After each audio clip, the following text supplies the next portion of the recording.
And good evening and welcome to week number 6, ICRC Friday Night Football. This week we are back in Mariemont High School where the Warriors are taking on the Indian Hill Braves. I'm Bill Bretz and joining me is Glenn Olson. Glenn, first off, it's a nice night for a change, and I think this is the first night it's going to feel like fall around here. Right, not a cloud in the sky, which is unusual, no threat of rain or lightning, so hopefully we get to play 4 quarters, if not a little bit more of football in one sitting tonight. Yeah, I know. We've had that problem a few times this season. I know. All right, let's look at the home team, Mariemont. Mariemont last week, tough loss against Madeira, 28-14. And I think what we're going to talk as the evening goes on about the playoff implications on that. But they really need to have a comeback this week. Yeah, they sure do. A tough game for Mariemont last week. Both teams traded shutouts in the first half and second half. So it was really a tale of 2 halves and halftime adjustments. But obviously it goes without saying Mariemont's going to need to play 4 good quarters tonight. They cannot take a quarter off against a loaded Indian Hill team, and not only playoff implications on the line, but CHL League title implications as well, with both of these teams facing front-runner Wyoming toward the end of the season. Yeah, both teams are actually 4-1. Indian Hill's 2-0 in the league and 1-1 in the league, but Indian Hill's 2-0 really came at a tough time. They have been an interesting team the last couple weeks. They have played 3 quarters of close football with 2 teams and then broke the game open in the 4th quarter. They have scored 43 points in the last 2 weeks in the 4th quarter. So this Indian Hill team, it can be very explosive in the 4th quarter. So we'll have to see how it goes. They're led by their quarterback, Cole Dean, who's been doing a good job again this year, as he has been the last couple years. But you look on defense, you got that Jalen Thornton. He's first team all-league last year as defensive line and or linebacker, I should say, and so he's going to be tough. So I guess we look at on the other team, you got a couple of good players over on the Mariemont side. Yeah, you've got a connection working in quarterback Wally Rennie and Charlie Coward, who've been playing together for a long time. Seems like Wally Rennie has been playing for Mariemont as long as I've been doing games for ICRC. He came in a playoff game, as I recall, several years ago and made his debut and has kind of had his grasp on the quarterback job since then. So he's obviously the key to everything here. He's coming in, completing just about 52% of his passes. Bills 1,000 yards through 5 games so far, just about 207 yards a game. 8 TDs, 7 interceptions though. That's something to look out for.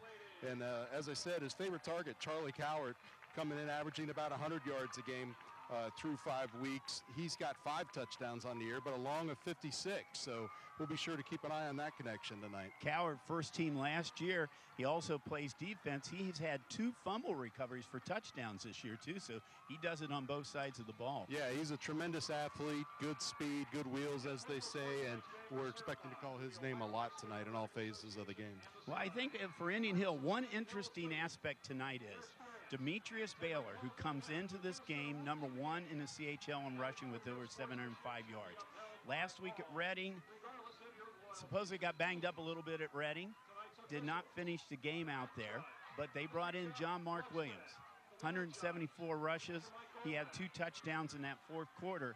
So not sure about Baylor tonight. The coach and coaching staff said we'll probably see him tonight. John Mark is scheduled as the starter tonight. So, but you know, with 174 yards last week, you got 2 good backs in there, no matter where you look at it. Yeah, 440 yards on the season. Both of those players were warming up in pregame as we sat up in the press box. So not anticipating any healthy scratches, as they say tonight. I'm sure we're going to see both of them on the field. And as you said, they did confirm that we'll see Demetrius on the field at some point tonight. All right, well, it should be a good one out here tonight. We will be right back here with the opening, with the starting lineup. How about the kickoff? We'll do that. We'll be right back here with the kickoff in just a moment. So don't go away. ICRC Friday Night Football.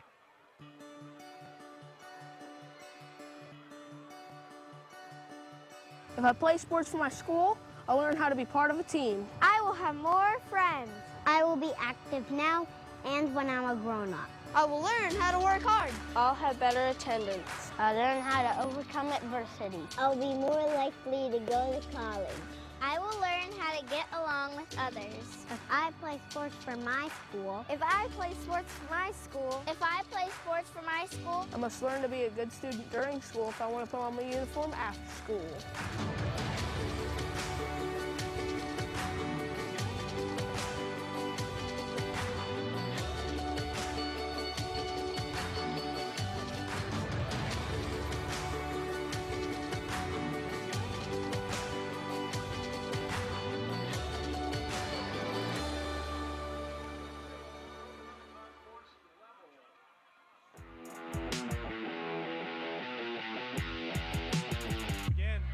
Wow, what a snap. Upstairs. Back to throw. He just got to sling one after it. Picked off. He'll draw up the middle. He's got room. 5. Touchdown. Time, no pressure. Is going to go to the end zone. Touchdown, Milford Eagles. Johnny Hill over the middle. He's got Mancini Jackson over Mancini into the end zone. Mancini.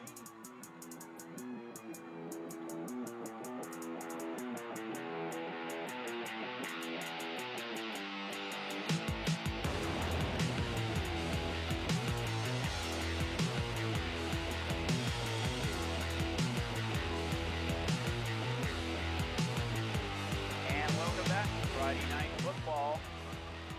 It is from Kusel Stadium here in Mariemont, Ohio. Tonight it is homecoming for Mariemont High School as the Warriors are going to be taking on their backyard rivals here, the Indian Hill Braves. So we mentioned at the beginning of the game, an important game for playoff implications for both teams because Indian Hill right now is third in their Division 5. A win here tonight would be big for them to keep them in that home field slot. On the other hand, Mariemont dropped out of the top 8 with that loss to Madeira last week. A win against Mariemont, or against Indian Hill, would definitely move them up. And so, yeah, and just sitting right outside that playoff mark at number 9 right now, according to Joe Itel, Bill. So obviously lots of implications, playoff implications, league title implications. Wyoming and Deer Park are getting together later tonight to start to break that 3-way tie atop the CHL. That'll be an interesting game to keep an eye on the results there. Deer Park getting into the tough part of that schedule now, so we'll see if they're built for the long haul. But Wyoming obviously looks to be the top, and as I said in the pregame to you, these teams face Wyoming in back-to-back weeks, week 9 for Indian Hill, or week 9 for Mariemont, week 10 for Indian Hill.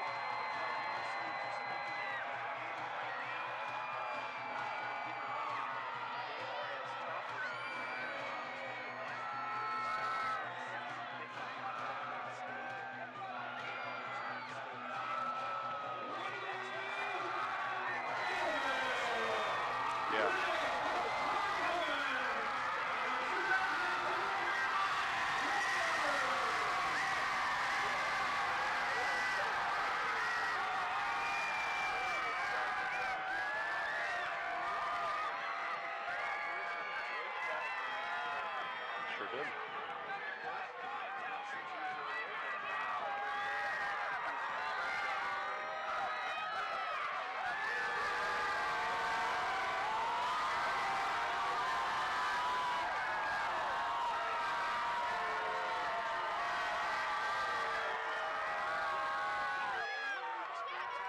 Right.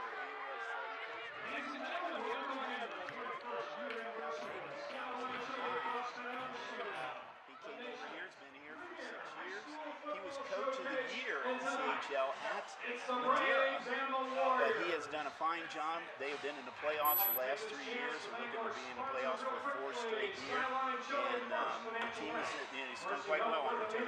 Yeah, absolutely. Coach Arcuri is a local guy through and through, a Madeira High School alum as well as coaching the football team over there, being the head coach, and he's a Northern Kentucky University alum as well, Bill.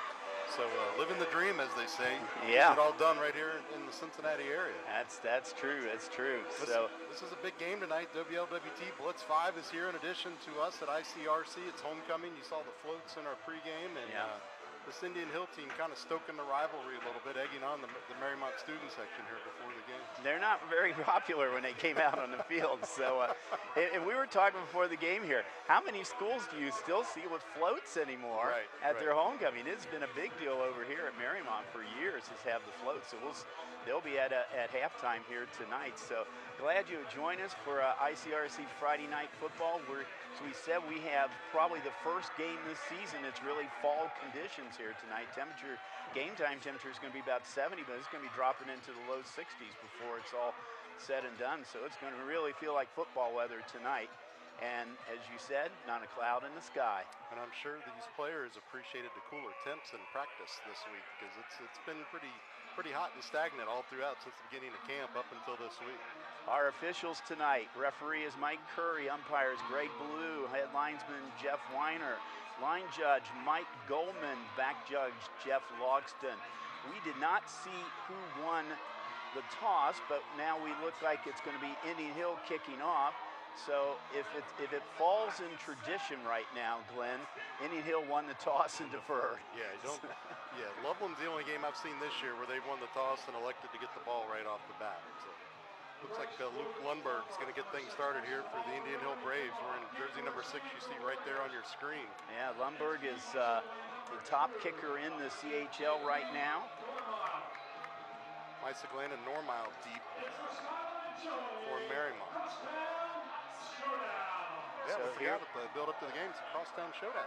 Crosstown showdown, it's everything. It's our SID game of the week, and Lundberg typical, and he put a foot into the end zone there. That's Normile. And Lundberg, I watched him last week over at Reading, and I got to see a quarter of that game. He can really put the toe into it. He's one of the very few high school kickers you see that can actually kick it into the end zone. So here we go. Mariemont on offense, first time tonight. That down linemen there are Marson, Kuwach, Perkins, Woodruff, Curtis, Charlie Coward at the tight end, Max Tepe, Braden Bortz, Owen Holiday are your receivers, Luke Robinson in the backfield, and Wally Rennie, senior Wally Rennie, leading the CHL in yards now. He's going to get started with an empty backfield. First pass of the game, and he overthrows his receiver down there. Good job on defense for Indian Hill by Ty Thornton. He's just a freshman, brother of Jalen Thornton. All right, Indian Hill defense. David Rao is your nose tackle down there. Jack Hankin, Jalen Thornton, first team All-League last year. Your linebackers, Will Klemkat, Berger, Nathan Berger, John Mark Williams, Colton Warbridge are your linebackers. Ty Thornton, as you said, only a freshman. Duke Wales, Charlie DeGerio, and Alex Lindbergh. Second play from scrimmage, this time a run, and gets about 5 yards maybe on that one, or actually back to the line of scrimmage, I'm sorry. So it's going to set up a 3rd and long now for Mariemont right off the bat here. And the helmet came off. He's going to have to sit a play out. Yep. The bottom of that pile of Braves defenders. Well, it's interesting now. You see on all levels how they are really getting more conscious about injuries now in football. Absolutely. From the pros all the way down here to the high school. And you wonder what kind of impact it's starting to have with numbers and youth programs and going into middle and high school ball. Right. Oh, Rennie is taken down in the backfield. That was by Jalen Thornton. We told about big Jalen Thornton, but fortunately a Warrior fell on the ball. That could have been a real disaster for Mariemont, but it's going to be 4th down, and Charlie Coward's going to be in the punt. Not the start, obviously, that the Warriors wanted on offense. Really never could get much going after that first play. Charlie DeGenario is back here at the 50-yard line. Coward actually standing right in the end zone there. Averaging just under 37 yards. And that was, he tried to get it away from DeGenario, but it was not a good kick at all. Goes out to about the 36-yard line, so that would be about a 25-yard punt for the Charlie. Not the change in field position you want to see. Nope. Given a very potent Indian Hill offense, a short field to work with. You're thinking, Glenn, that Charlie might have had a little pressure on him. He averages 36.7 on a punt. That it was only about 25 yards, and Indian Hill's got great position now. at the Warrior 33-yard line. We'll run down that Indian Hill offense here after the first play, but Cole Dean is your quarterback. John Mark Williams in the backfield. John Mark Williams, and this time it was a fake to Williams, and Dean keeps the ball inside the 30 down at about the 28-yard line. Good pickup on first down. Let's run down that offense here. The linemen are Charles Lindbergh, Chris Hooten, Joe Oakes, Matt Breedis, Jack Hankin. The slot is Mark Bennett, Luke Hammond, Alex Lindbergh, Jalen Thornton are your receivers. John Mark Williams in the backfield, and Cole Dean, quarterback. 2nd and 1 now. And this time it's going to be John Mark Williams, and he gets good yardage, about 10 yards on that one, down to the 10-yard line, and not having a problem. As we said at the show in the pregame, Glenn, John Mark Williams came into that game last week and had 174 yards rushing, including 2 big touchdowns in the last quarter. Well, I tell you, he's a powerful runner. Will Woodruff was there for the Warriors to fill that gap and ran over. Oh, we got some motion here. I don't know who it was, but somebody jumped here. So, and they're pointing towards Mariemont. Well, I'll tell you, the whole Indian Hill offensive line slid to the right, though. Gee, I wonder where the play was going. But it was encroachment on the Mariemont, so that puts the ball down to about the 6-yard line right now. So, well, you just can't afford to give Indian Hill any more than you already have. 1st and 4. Bunch formation inside the 10. Man in motion. This time it goes to number 4, and that is the slot. Mark Bennett into the end zone for the first score of the night here with 9:19 to go here in the first quarter. So Indian Hill strikes first and fast. Yeah, that was a no-doubter, Bill. You're going to see Bennett get the edge over here. One defender to beat, and it was not even close. So Indian Hill, very potent here. 9:19 to go in the first quarter. Mr. Automatic here, Luke Lundberg, is lining up. Lundberg 21 for 22 in PAT kicks this year. He's 6 for 7 in field goals.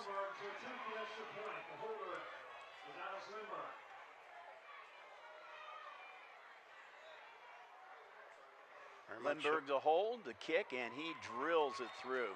And Mariemont showed a little pressure coming up the middle, but Lundberg just a great kicker, gets good elevation. So Lundberg with the PAT, and we've got a 7-0 lead now.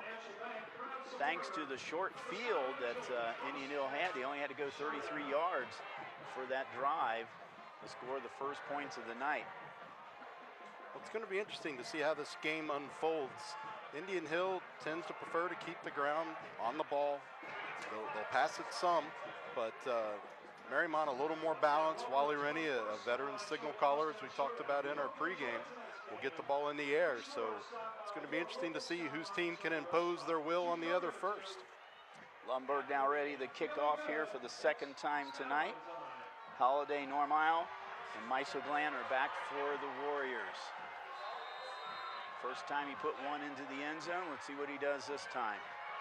Perfect evening for kicking, too. That flag's not even moving right now, so not going to have any problem with the foot win.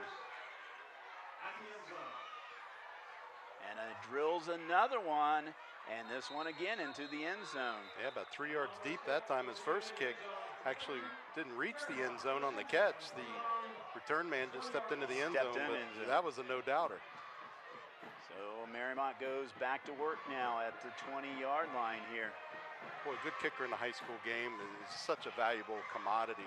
You know, someone not only that can keep the ball inbounds and pin the other team back a little bit on kickoffs, but also be reliable on extra points and field goals as well. And that's something Mariemont struggled a little bit with this year, is the field goals. We'll keep an eye on that as the game goes on. Yeah, Ridge is 0 for 3 in field goals. So here we go, Wally Rennie. Robinson in the backfield with him. 2 receivers either side. And over the middle, almost a great catch. Coward. Made by Coward. Boy, he almost picked that thing off the ground. He had John Mark Williams draped all over him. You're going to see that on the replay here, but just came in a little bit too low for Coward.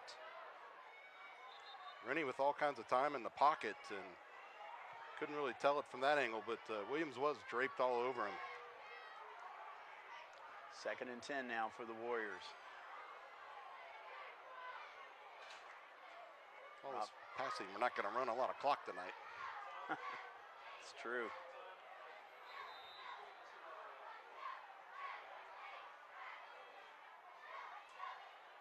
This time it goes to Robinson.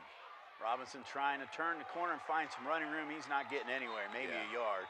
Yeah, that Indian Hill did a good job of reading that one all the way. That was number 60, Nathan Berger, who was right there, stayed home.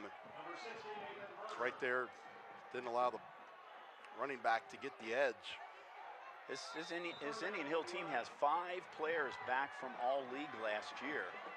So on the defense side, so they are good. Although they have given up some points here in the last couple of weeks. They managed to come back. Big 3rd down play. 3rd and 10. Man in motion is Holiday. Pass goes over, and Wally Rennie's pass for Morris. Brandon Blortz with the intended receiver, and I don't think it would have counted anyway. I think it was going out of bounds. Yeah. So. And Duke Weiler there with good coverage for Indian Hill. Had he even made the catch, he wasn't going to get any yards after the catch. 2 3 and outs now for the Warriors, and Charlie Cowart now has a little bit of breathing room this time. He's at about the 5-yard line. See if he can get a better kick this time. Good snap, and that's more of a Cowart type of kick. Yeah. And it gets a nice little roll right there, out at about the 34-yard line. And DeGennaro was more than content to let that one roll out of bounds and give his offense good starting position. We'll give him 47 yards on that punt. That's more of a Charlie Cowart type of punt. That averages out a little bit now on the first bad punt. You know, Indian Hill's got a little bit more distance to go on this series. Good crowd on hand here tonight. Big crowd. Homecoming, yeah. Yeah. Indian Hill faithful filtered in eventually. It was a little sparse over there when we were doing our pregame. Yeah, we can see a few more people over there Yeah, right a little now. more red than we saw. They didn't have to come too far. Trying to get here was a nightmare because Madeira has homecoming tonight, so you can't get through Madeira. So hard to believe we're in homecoming season already. Hard to believe it's week 6. Oh, blitz was wow. shown, and they missed a tackle, but now they got him. Mariemont was coming with the blitz. They missed the first time, and that's Demetrius Baylor now in the game on this 2nd series now for Indian Hills. Yeah, they were ready for him. Number 54 for Indian Hill, Will Woodruff, was right there and made the initial contact. Not able to bring Baylor down, but the reinforcements took care of it for him. There you see Woodruff. And then the reinforcements arrive. Now Cowart was the one who finally took him down. So loss of yards of 3 yards on this one. Shotgun formation, Dean. Now he keeps himself. Now the pitch goes to Baylor. Baylor 40, 45, 50 into Warrior territory. Yeah, he was wrapped up, but had already stepped out of bounds, so it's going to be spotted just about squarely at midfield, Bill. It's about an 18-yard pickup for Baylor, so if he was banged up last week, he doesn't look any worse this week, that's for sure, for Ware. So. Boy, that option's pretty when it works right. Yeah. And Dean was really good. He did it right at the last moment there, too. It's a perfect way of doing it. So. All right, Indian Hill moves to sticks now at the 50-yard line. Mariemont defense looking a little winded already up front. Dean trying to do a hard count, and he's back to pass. He's got he overthrows his intended receiver down there. That was DeGennaro was his intended receiver. Yeah, just a little high. Mariemont was showing some pressure off the right end, but backed out of it, and Cole Dean did a good job of keeping his eyes downfield and finding a good target, just a little too high on the release. Dean coming in the game was 39 for 65 for 478 yards, about 60%. He's had 4 touchdown passes, 2 interceptions this year. As you said, though, they like to keep it on the ground as much as possible. Let's see if he do it now. He's going to keep it himself, or is he going to do the pitch? Yes. This time Baylor reverses direction. Another missed tackle in the backfield, and Baylor picks up nice positive yards after that missed tackle in the backfield. Picked up about 8 yards. That could have been 5 yards going the wrong way, but Baylor with good field vision, cut back, able to elude the grasp of a Warrior defender. And a nice job you're going to see in this replay here of one of his offensive teammates keeping his hands up so as not to get a block in the back. See that right there. Oh, yeah. So good heads-up play. You can tell this is a well-coached football team, Bill. 3rd and about 2 now. And the give is to just John Mark Williams, I think, back in the ball game. John Mark Williams gets the first down to about 35-yard line. And I tell you, I think they discovered last week with John Mark Williams, they got a nice two-headed attack there in that backfield with both Baylor and Williams. Yeah, that's going to give some coaches in the CHL fits watching this film of last week and this week, because both of those guys are outstanding running backs. John Mark Williams was in the state wrestling championship last year. He finished, I believe, 7th in the state last year in wrestling. That's impressive. Cincinnati's not a hotbed of high school wrestling, as you know, so that makes it all the more impressive. 1st and 10 now. Dean back to pass. And it was DeGennaro again, and this time he didn't overthrow him, but he threw it back away from him. Yeah, maybe some miscommunication there I and how think far out DeGennaro was supposed to run. Right, because it looked like he was trying to lead him, but DeGennaro did not catch up with the ball, so it's 2nd and 10. Baylor back in at running back. That's going to be maybe the trim for the night, just alternating here. Mariemont showing some pressure. Baylor, 30, 25, 20, 10. He finally is brought down inside the 10-yard line. Jeb Lindell. I'll tell you, that's going to be the story of the night. Just hang on and try to pull him down, because you're not going to shoulder tackle or arm tackle him. John Marks is 5'11", 197 pounds. Well, he drug Lindell to 3 or 4 more yards with him. All right, it's going to be 1st and goal now at the ball at the 8-yard line. Bennett in motion. This is the play they had the last time for the touchdown. This time they're stringing it out, and we got a penalty flag coming up. Going to be a hold on Indian Hills. That's going to back them up 10 yards. Yeah. Make that 1st and goal a little tougher. Interesting, they tried the same play. Yeah. But this time Mariemont was waiting for it. I don't think even with the penalty he would have made it in, because they were stringing him out pretty good. Yeah, don't think so. He just couldn't quite get that edge on the right side to start running north-south. Holding number 1, the offense. 10-yard penalty, 1st down. It's a hold on Baylor. That was Mike Curry, our official, telling us what happened. And of course, it's 10 yards from the spot of the foul.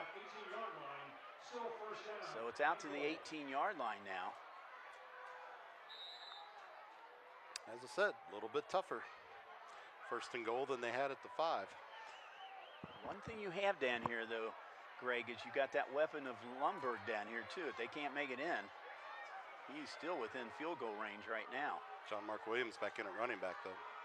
This time Dean's going to keep it himself, finds a little running room, picks up about 5 or 6 yards, down at about the 12-yard line. I wonder if Baylor came out on purpose, or they weren't happy with that holding penalty that backed them up.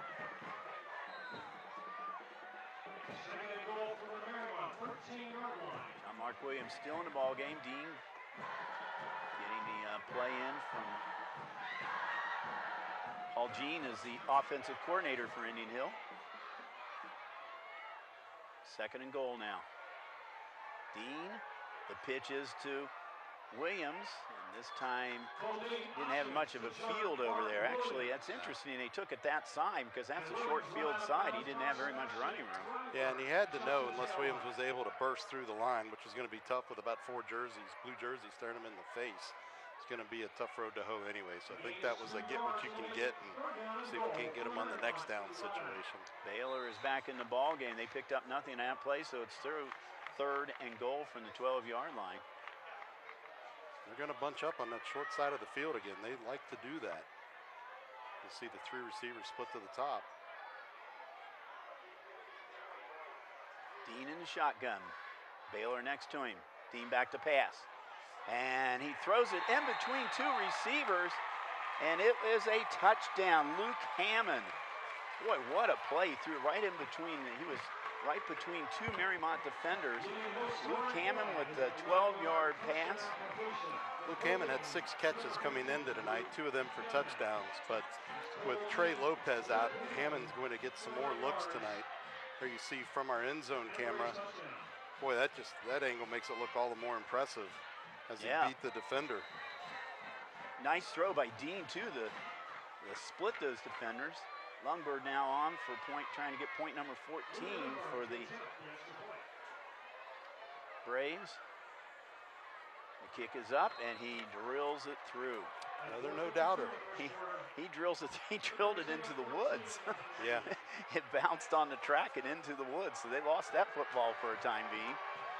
So Lundberg with the PAT, and very quickly, this looks like deja vu, the Curry Cummins from last week, because Madeira scored 2 first-quarter touchdowns and 2 in the second quarter, had a 28-0 lead.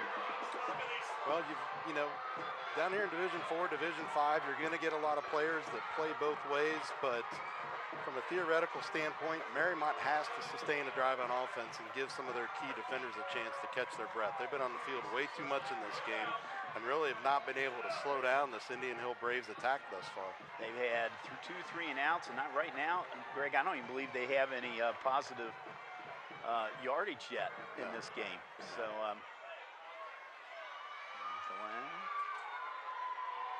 Glenn, I just called you Greg.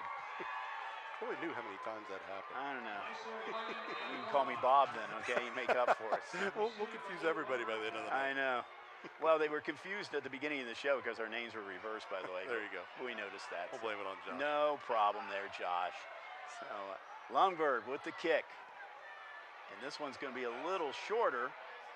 It's taken by Normell and, I'm sorry, Meiseglan. Meiseglan, yeah. Meiseglan picks it up to 5, has a nice little run back out to about the, close to the 25. We'll see where they say we went out of bounds. It's like about the 22, 23, so honestly, that's the best starting field position Mariemont's had all night. Absolutely. 22, that's where they spot it. So Wally Rennie trying to get this offense going right now. Yeah, as I said, they've got to find something to get some positive yardage here and sustain a drive. They cannot go 3 and out.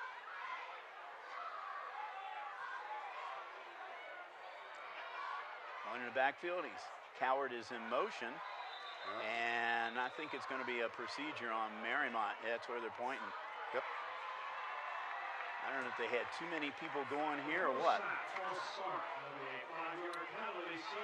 So that's going to drop them back 5 more yards, back to about the 18-yard line. So a different look from the Mariemont defense other than what we've seen out of the 6 plays or so far in this game. By putting him in motion like that. I don't know if it caused one of the offensive linemen to flinch or one of the other receivers maybe started to move. I don't know. I didn't see it. They're going to bunch up the short side of the field too. Rennie's going to keep it himself, and he gets nowhere. Yeah. He is just bottled up. That was those big linebackers coming in there, led by Jalen Thornton. He was trying to sell that fake bill. When he turned his head around, he had nothing but white and red in front of him. We'll see this again. Wally met a bus right now. Yeah, look at that. Yeah, Thornton there, and then the initial contact was made by number 44, Will Claycamp, yeah, thank you. He's just a sophomore. Yeah, scored a touchdown last week in the game against Reading.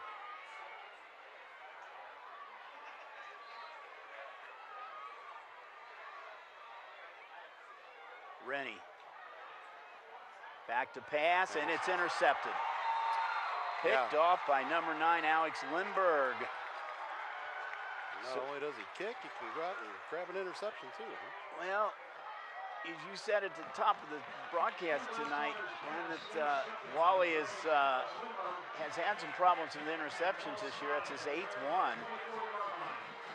Well, was under duress, but really not an excuse for that throw. He didn't see Lundberg there in coverage. Was trying to hit out to number 5, as you saw, Owen Holiday, and just didn't account for that defender. So for Alex Lindbergh, that is his first interception of the year. Dean keeping himself up the middle. Get some positive yards on first down, about 6 yards up. They're starting at the 24-yard line. Well, as I said, Mariemont didn't do their defense any favors there with, you know, a short series and then giving Indian Hill a short field with which to work. Yep. Second time tonight and Indian Hill's had a short field to work with. Start planting flags down there in that half. No, the Lindbergh again, Dean again. Inside the 20 down to about 17, so they're in the red zone now. Yeah, pretty interesting coming into this game. Dean had run the ball just about as many times as he'd had completed passes, 39 completions, and ran the ball 40 times. But definitely showing his wheels tonight. Ball's going to be spotted at 13-yard line. New set of downs here. Indian Hill's in good position down here because they can actually have 8 downs in this area. Clock ticking down to 2:50 to go here in the first quarter. Changing protection up at the line. And this time it is Dean, third time in a row he has carried the ball. This time he only maybe gets back to the line, out the line of scrimmage. Yeah, Luke Robinson there, number 23, made the initial contact for the Warriors. Able to bottle up Dean before he could add to his rushing total tonight. John Mark Williams back in the ball game here for the Braves.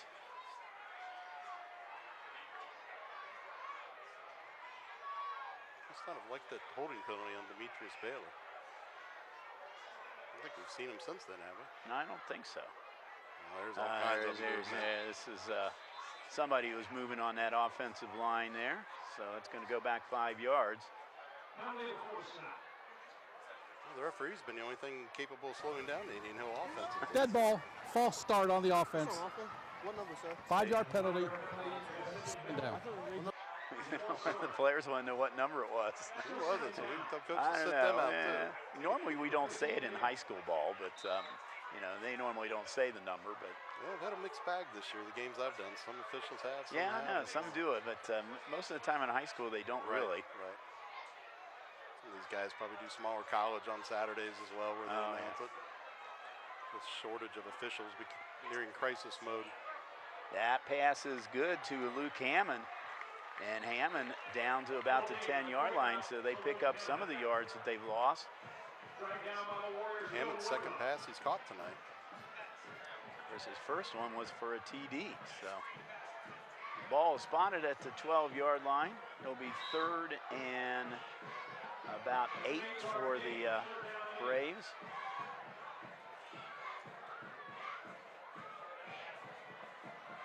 Dean. This time to John. No, Dean's going to keep it himself. Play action. And he's got a man in the end zone. And that is Luke Hammond again. Too easy. And Mariemont is not bringing any pressure onto the quarterback. They're so scared of that running attack, Bill. And Indian Hill made them pay right there. Dean had all kinds of time, and Hammond pretty much slid across the back line of the end zone without any serious coverage on it. And it actually started with a play action, and that froze those linebackers up there for Mariemont, and that freed up Luke Hammond, made it look all too easy. Mr. Lundberg off now for point number 21.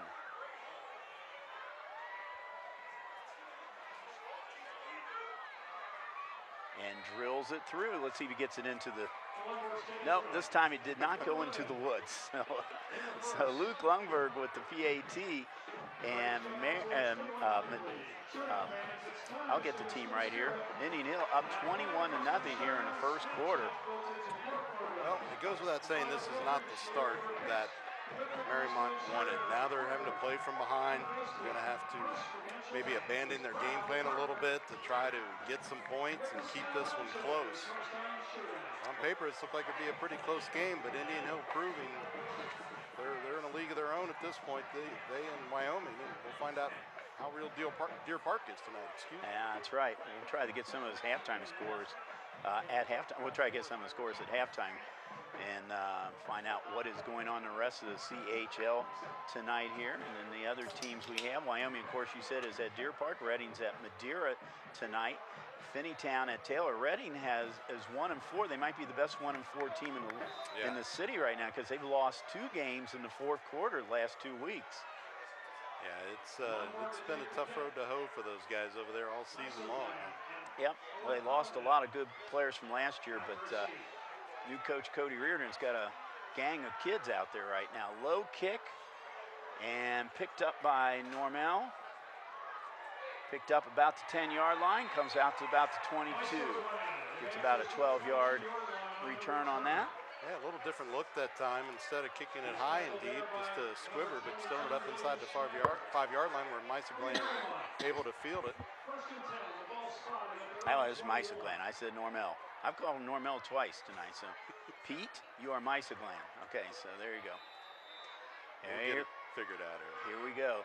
Well, Wally Rennie's got to get this offense going. They have basically been 4 and out and nothing so far this show. Not even 4 and out last time with the interception, right? Yeah, that's right. So they definitely have to find a way to sustain a drive and get some points here, at least move the football into Indian Hills half of the field. All right, there. That time they did the pitch.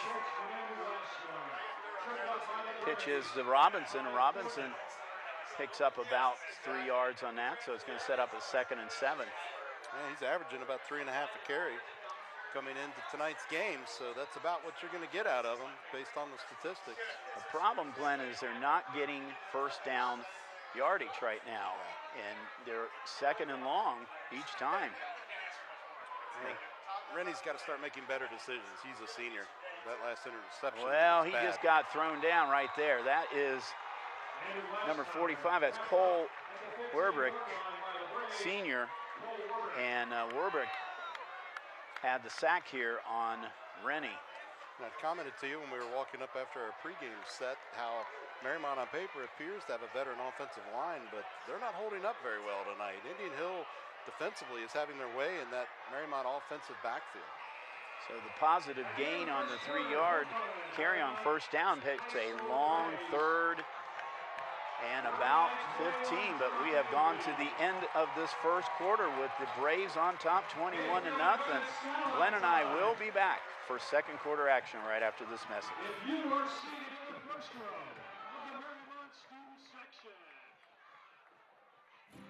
Across America, excess food is gathered by a network of good people at local food banks, helping solve child hunger. They've earned their wings, and you can too. Support Feeding America and your local food bank at feedingamerica.org.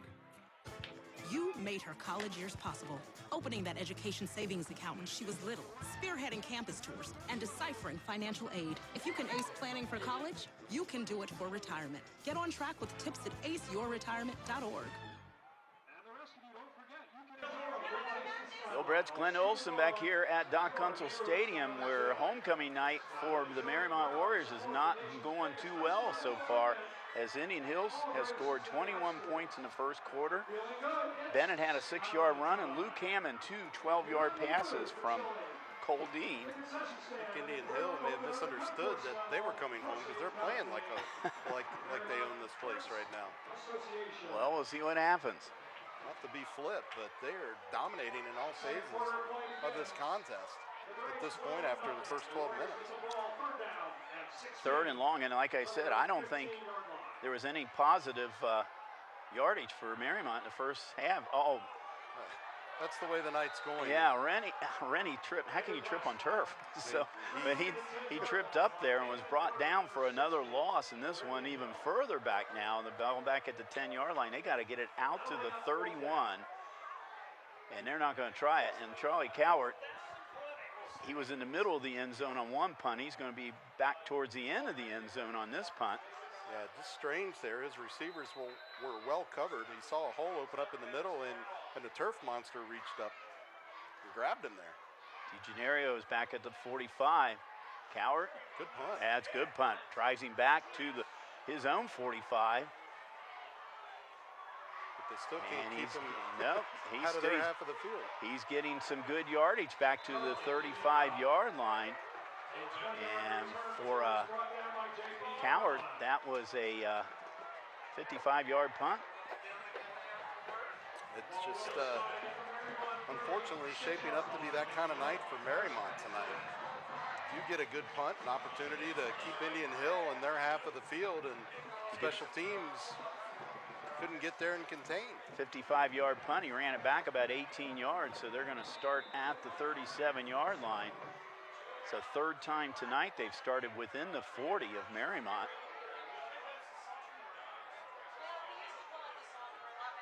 Dean to Baylor. Baylor's got running room around the left side. Baylor 20, 15, 10 into the end zone for 36 yards. How about that? One play. Nasty stiff arm there as he got the edge, Bill, and that's all we needed to get clear. Baylor's 12th touchdown of the year. Saying, Coach, I'm sorry about that penalty, but here's what I can do for you when you put me back in. Yeah.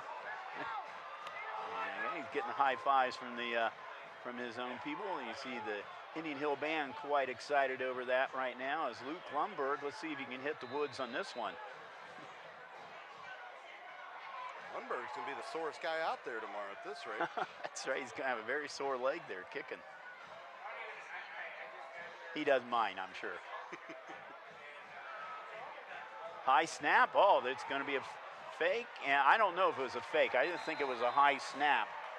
And Alex Lindbergh was the holder, and the snap was high, and Lindbergh made the decision quickly not to try to do something with it, but PAT no good, but it makes no difference because it is a 27-0 lead here. We talk about, Lundberg, like many, and especially in the CHL, many of the kickers are soccer players. Lundberg is a soccer player for the Indian Hill Braves. And if you look around the league, quite a few of the kickers in the CHL. And actually, if you look up in Division I, I see some up there in Division I too. For sure. Interesting thing about Connor Ridge, we haven't seen tonight on Mariemont's side. He's not a soccer player, though. He's just a kicker for the football team. So he struggled with his field goals. He's 0 for 3 on his field goal tries. Only missed one extra point attempt. Let's go back and take a look at that point after try and see if we can ascertain whether it was design or fake. Here's the touchdown. This is a touchdown. Yep. Well, Dean got leveled after he handed that ball off in the backfield, though.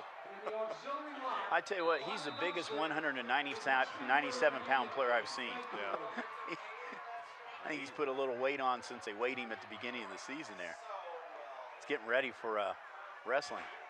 Lumberg, this one's going to be short again. Picked up 5-yard line, but dropped. Mariemont just cannot afford those kind of mistakes, though. That was Normal on that one. Yeah, let's go back and take a look now at that point after try. See what happened to the PAT. I think the snap was high. Watch Lindbergh's hands.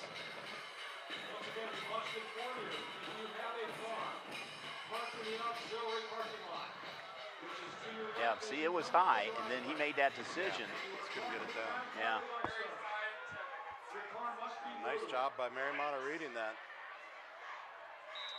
Got good penetration, able to smother that before it had a chance to go anywhere. Well, they said Normal went down at he said his knee went down at the 5-yard line, so Mariemont, on top of this horrible evening so far for the Warriors, they got their worst starting position now. Yeah, they're going the wrong way in a hurry. This is Robinson, and it's gonna be a safety, maybe. Is it going to be a safety? He's very close. I think you said he made a little forward progress, so yeah, maybe out to about. I think he may have been able to step out of the end zone before the whistle blew. Definitely one they would take a look at in college and the pros. Well, he lost some yardage on that one, so the ball is spotted at the 1-yard line. They called a 5-yard loss on that. I tell you, that's all you need to know about the night Mariemont's having. When you lose 5, pinned deep in your own territory.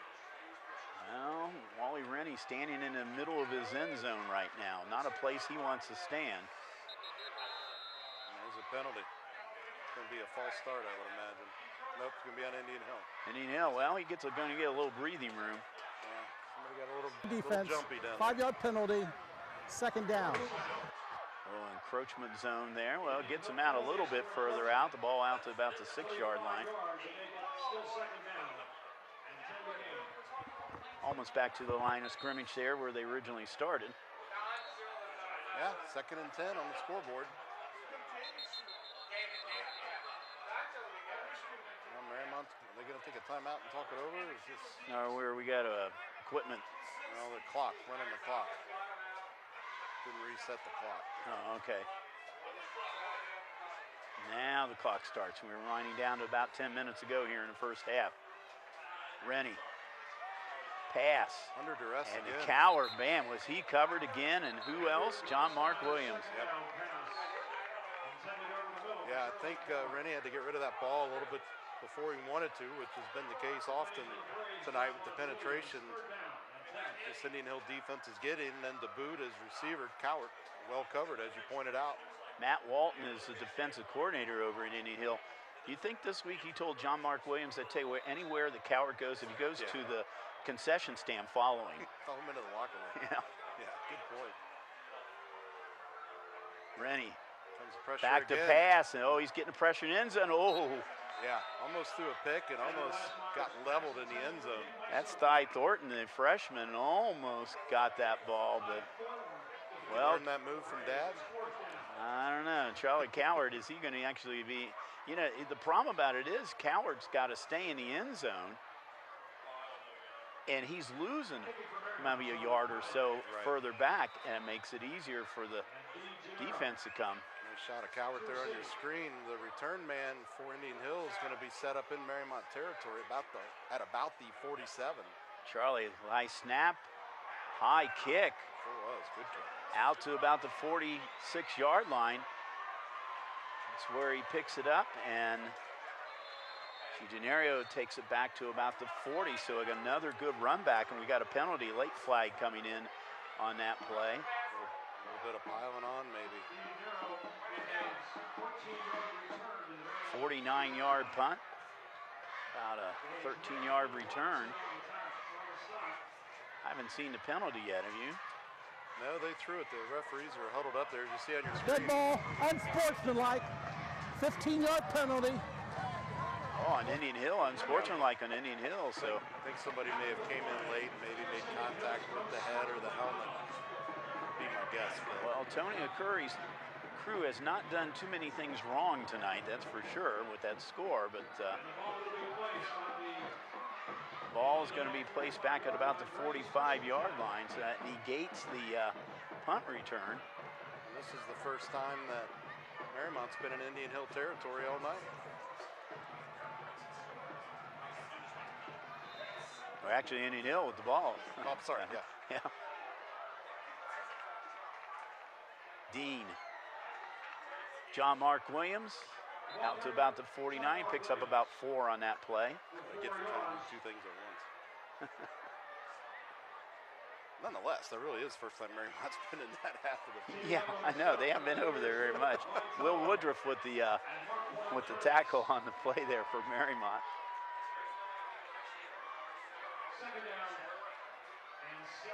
Second and 7 now. Certainly not inclined at Indian Hill's coasting, but they're taking a little more time getting the plays in now than they were to start the game, since they have this big cushion. That's right. John Mark Williams breaks loose from a tackle. He's trying to break around the left side, and Mariemont will bring him down short of a first down. That was probably one of the hardest 2 yards he's picked up all night. Yeah, he was hit behind the line of scrimmage and kept the feet chopping, as they say, and able to break free of that attempt at a tackle and break over into Warriors territory, excuse me. John Mark Williams coming out of the ball game. Demetrius Baylor back in. See if they go back to that left side. It's not far from where Baylor had the big run. He was at the 36 in their last scoring drive. Ball inside of Warrior territory at the 49. 3rd and 4. Bennett in motion. Dean back to pass. Over the middle, he's got a man open. That's Giugianerio, and he catches it for a first down. Pick up of about 10 or 12 on that. And So a big third down play for the Braves. We're going to see that again here. Little perplexed on what Mariemont's doing defensively on this one. They showed pressure, backed out of it, tightened up the coverage, but then he was wide open on the right side of the field. So ball at the 36. Bennett in motion. And the ball is going to Bennett. Bennett around the left side, picks up about 3 yards. You saw what I was talking about there on the top of your screen. Indian Hill, or Mariemont's coming in to tighten up that coverage right before the snap, trying to take away some of this cushion, but I think Indian Hill just may have the better athletes at this point, able to get separation when they do pass the ball. One of the difference tonight is Indian Hill a lot of time has second and long. They've been making it. Right. Mariemont has not. Well, they're getting first downs. Absolutely. Part of the issue, right? Dean back to pass. He's looking. He's got good reception. Got a man open, and he slips down at the sorry. That's Hammond again. I think Hammond slipped up a little bit. I don't know if he was held up a little bit on the beginning of that play, but he didn't quite get to it. Boy, Dean could put the ball in the air. Yeah, he sure can. And Mariemont just struggling to get past this very tall offensive line of Indian Hill to put pressure on Dean. I mean, look at him. Nobody around him until he'd already released the ball. That offensive line goes 225, 250, 265, 255, and 235. That's amazing, isn't it? That's some We're big guy. talking about a Division IV team. Yeah. Dean slips a little bit. DeGennaro is going to be put down by Coward in the backfield, or with a loss, I'm sorry, of about 3 or 4. There's some D1 teams that like to have that kind of beef going across the offensive line. Not bad at all. Mariemont's not too bad either. 259, 257, 179, 255, and 220. Right, and some experience on that line too. 254 too. I was counting 220 on Coward as he tied in, but now it is a fourth down situation, and this first time they have been in this situation tonight, and they're going to go for it. He was fourth and long. No, I don't blame him. Yeah, a little far out of field goal range for a high school kicker. Right. And what do they got to lose? They're up. And besides, they just got a first down. They're going to convert and more, and that's Hammond.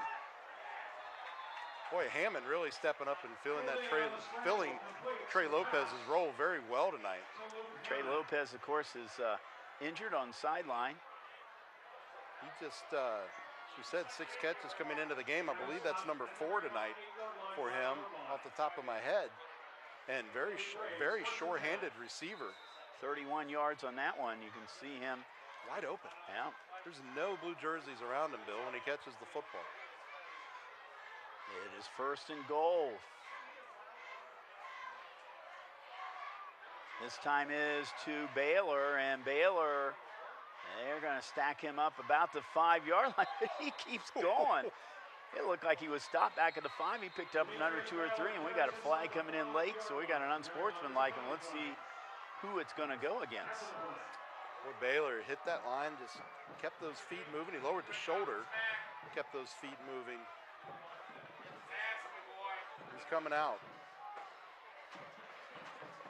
John Mark Williams not happy with it. Personal foul, number 10, 15-yard penalty. Well, we get the call on that. Yeah. Jalen Thornton. Wow, that's going to be 15 yards. There you go. You saw him lower the shoulder there. He gets lifted up. Yeah. Can't quite see it to the official, but just keeps driving there. And I don't know what happened here at the end. I don't see Thornton in there, but whatever it is, it's coming back. There was nothing obvious that I saw that stood out at me, a player getting thrown down or anything, Bill. Well, as we said, they haven't had too many things go wrong tonight. So it's going to be second goal now at the 18. Indian Hill's going to burn their first time out of the half. Maybe a chance to calm the emotions a little bit. Those Indian Hill Braves offensive players. First and goal from the 8. Indian Hill has dominated this series. The last 10 games, they have won 8 of 10, including 3 in a row. They have won. They won last year 10-7. Right now this week in the city poll in Division 4, Indian Hill is ranked 2nd in the city. Of course, Wyoming's 1st. Division 5, Mariemont is 4th in the city. Indian Hill, of course, has been to the playoffs 3 straight years, Bill. They have. Been in the playoffs 3 straight years, and before that time, they had a good run back in the early part of the 2000s there, where they made the playoffs 3 or 4 straight years. They had Mike Scherpenberg, the quarterback over there, and then Bo Cordell, and Ted Bolser as wide receiver. That was a good team back during that time.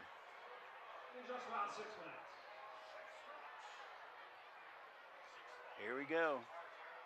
5:51 to go. 3rd and goal.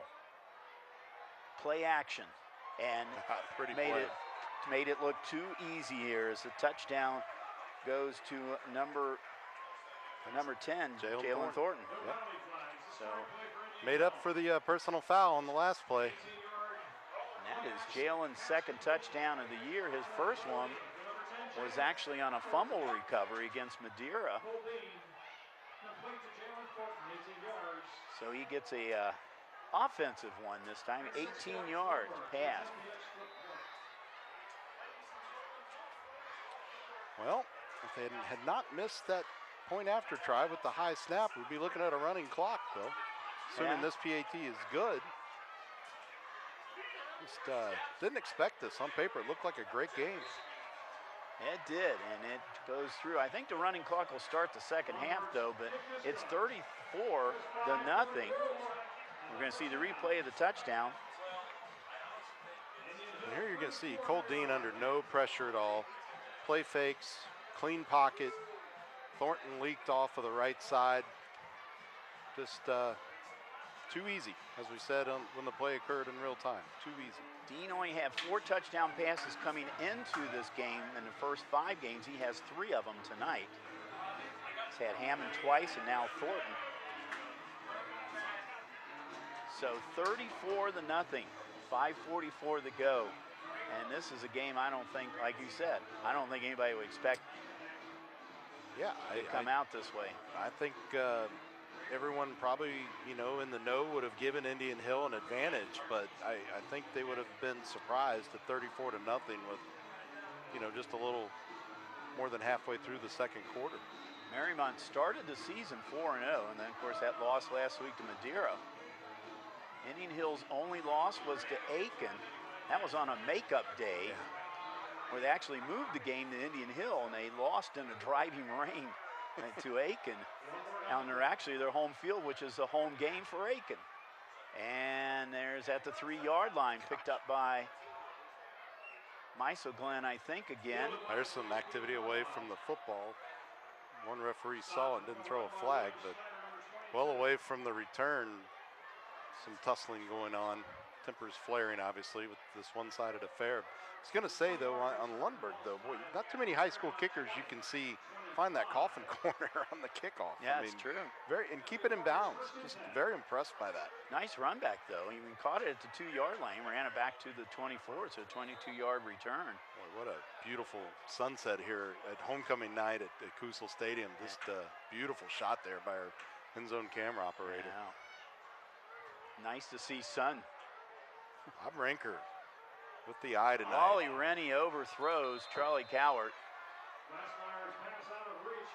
Had a couple nice sunsets this week.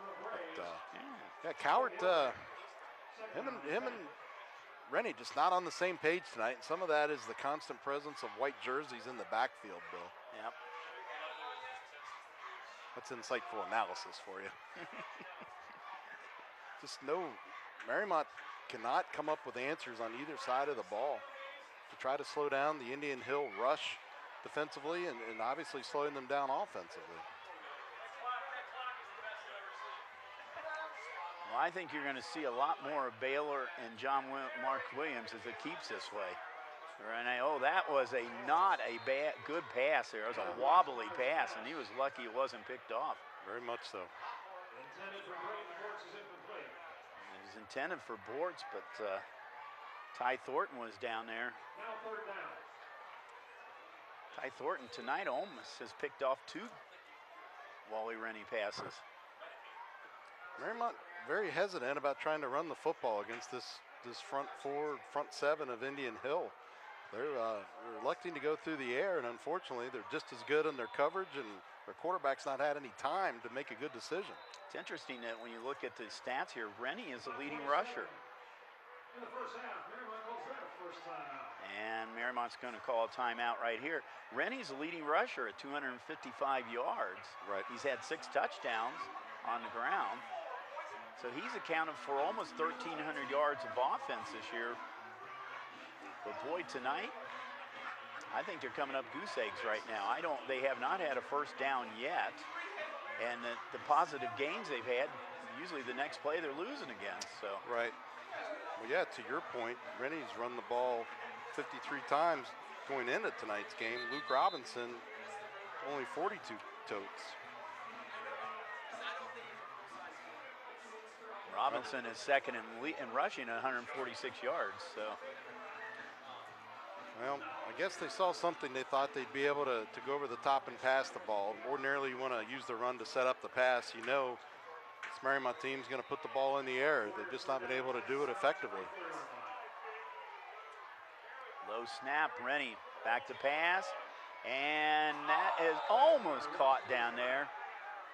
But once again, every time you look at a Mariemont player down there, and it looked like it was intended for Braden Bortz, there's Indian Hill players double and triple team him. You're throwing it into triple coverage here. That's the odd part. Good observation from Josh in the truck. Yeah. Saying he was sort of held up by his own man, but yeah, I just question the wisdom of throwing that pass. Didn't have anybody open on the other side of the field, so he didn't have many options, but just tough decision there, I think. Well, Cowart back at the 10-yard line. It's a real quick kickoff. And it bounces down to about the 32-yard line, where it's picked up by DeGenario again. This time he only gets about 5 yards in the run back. Well, one thing is Cowart's kicking the ball well. Right. We'll give him 58 on that one. That's one of the few bright spots you can point to, but Mr. Jim Tressel, with the punt's the most important play of the game mentality, you got to be able to sustain something on offense, which has been elusive to say the least. I believe this might be the worst starting position now for the offense for Indian Hill tonight. They're starting at their own 40 or 38-yard line. That's what I was trying to say when I got confused earlier. I think this is the first time Indian Hill started in their own territory all night. 39, that's where they're spotting it. But so far, it's made no difference. No. John Mark, read option. Yeah, nice read option there.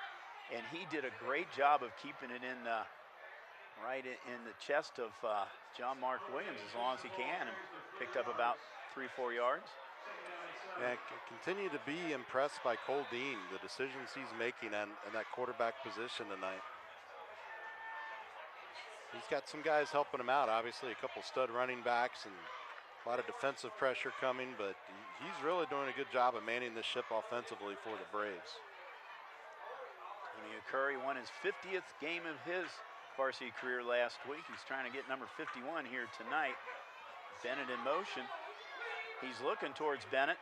Now he looks back the other direction and overthrows his receiver down here.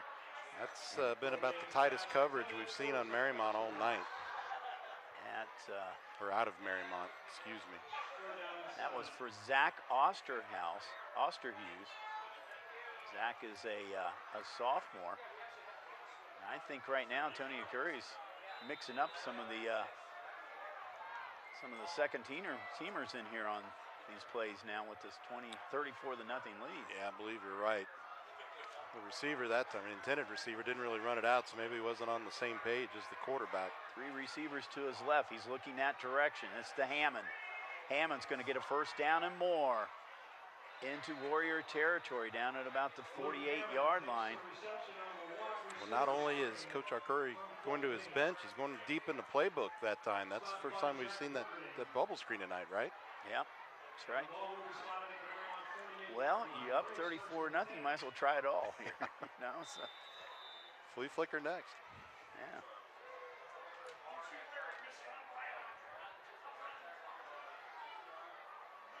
Well, Ty Thornton's, he's thrown 4 passes this year, 4 for 4, including a touchdown.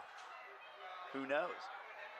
DeGenario with the catch at the 40-yard line. He's going to be a couple yards short of the first down, but good positive first down yardage. It's Philip Forbes there defensively, I believe. The jersey's rolling up. I think it's a 58. They don't have a 56 on their roster. Ball to 40. Bennett in motion. The give is to Bennett. Bennett trying to find a hole, and he is close to the first down, depending on where his knee went down. He needed 2. He might have gotten 3. It depends on where that spot's going to be. Baylor coming back into the game. Got an injured player for the Braves out there inside the 40. The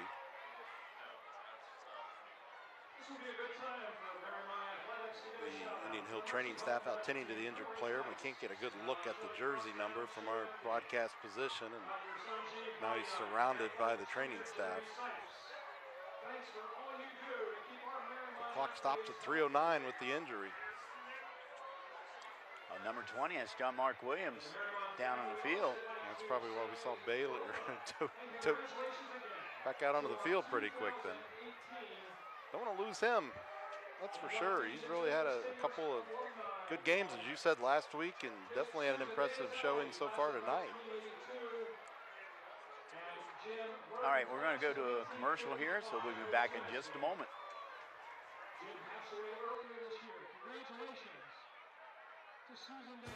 You made her college years possible, opening that education savings account when she was little, spearheading campus tours, and deciphering financial aid. If you can ace planning for college, you can do it for retirement. Get on track with tips at aceyourretirement.org. Like any limbs. All right, we are back here. We're watching John Mark Williams come off the field. He doesn't look real injured. I don't know if he just got the wind knocked out of him. It doesn't look like any limbs or... He's in some pain. He wasn't limping, but he's in some pain. So he's sitting on the bench, intended for that. Indian Hill's going to bunch it up on the wide side of the field. Getting a little bit of pressure now. But the catch is made. And that is DeGenario again. Yeah, they've not been putting much pressure on DeGenario all night. They've been giving him a lot of cushion, and it's been making Mariemont pay with that. You know, he only came in with 1 reception for the season tonight, and they've hit him at least 4 or 5 times. Plus, he's had a couple of good runbacks on punts. So, yeah, sure-handed, to say the least.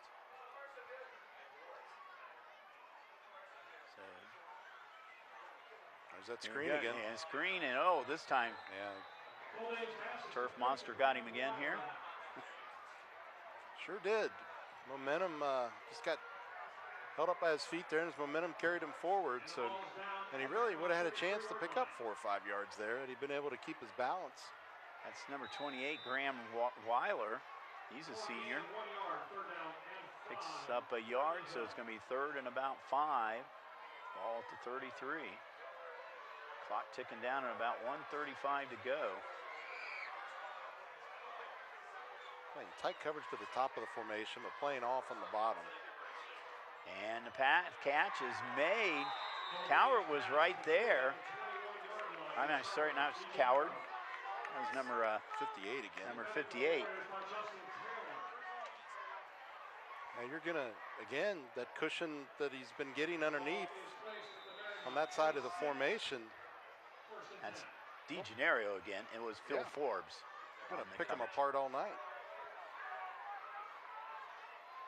New set of downs at the 26-yard line for the Braves. Bennett in motion. And the give is to Baylor, and Baylor is going in the end zone from 26 yards out. You weren't stopping him. Nope. He found that hole, and he was off to the races there. He had a 36-yard TD now, a 26-yard TD with 57.8 seconds to go. And you're going to see here Baylor on the replay, essentially untouched. I mean, it was a nice little fake to Bennett there, and Bennett's been doing well on that sweep, and I think Mariemont is trying to look for that, but Bennett up the middle, or Baylor up the middle, I'm sorry. No answers. No answers at all. And the kick is up by Lundberg. Did he get, the question is, did he get the woods? Nope, just short of it. So Lundberg with the PAT. It's 41-0. And right now, Glenn, I think we're going to have a quick second half. Yeah, it's definitely looking that way, and it makes Mariemont's already mountainous task even steeper, right? Yeah, oh, definitely. Can't use the sideline as an extra player to stop the clock. Essentially, the running clock, it only stops on change of possessions, right? Yep. And you can call timeouts. Yep. So Lundberg is 5 for 5 tonight. He came in 21 for 22, so he is now 26 for 27. He leads the CHL in kicking and points, and he's going to add to that tonight. I'll tell you who's got the tough job right now. Whoever has to pick the Skyline Chili Crosstown Showdown Mercy Player of the Game. Glad we're not doing that. Yeah, I'd go DeGennaro at this point, but it could be. You got Cole Dean with three TDs. It's going to be a tough task for somebody to figure out. He's got that coffin corner again. That's the second time he did that. Mariemont's getting a good run back. Yeah, nice cutback by Normile that time. Find some room over on the right sideline despite being pinned back in that corner by Lundberg's kickoff. Normile went 24 yards on the kickoff return. Mariemont now getting started at about the 28-yard line, and I think, Glenn, this is their best starting position tonight, I believe, at the 28. It's got to be close to it. See if they're able to advance the football by any significant means. Boy, the pressure's coming in on that from the left side of that defense again. Is Mariemont going to be able to stop it? Over the fence, Coward with the patch. A first down, and Coward. One man to beat. Coward is going into the end zone, and finally something positive here tonight as a 72-yard pass from Wally Rennie to Charlie Coward. Well, the only thing we've been seeing Coward doing tonight is punts, but he made up for that one with 72 yards. Well, he sure did, and hats off to Wally Rennie for standing in there in the face of that pressure coming at him again from that left side of the Indian Hill defense, and able to complete a great pass, and Coward with the wheels, able to get separation. Kind of snuck away from the Indian Hill defense there. Makes you wonder if there wasn't a missed assignment or just some of these reserves in the game. All right, Connor Ridge now. First time we've seen him tonight.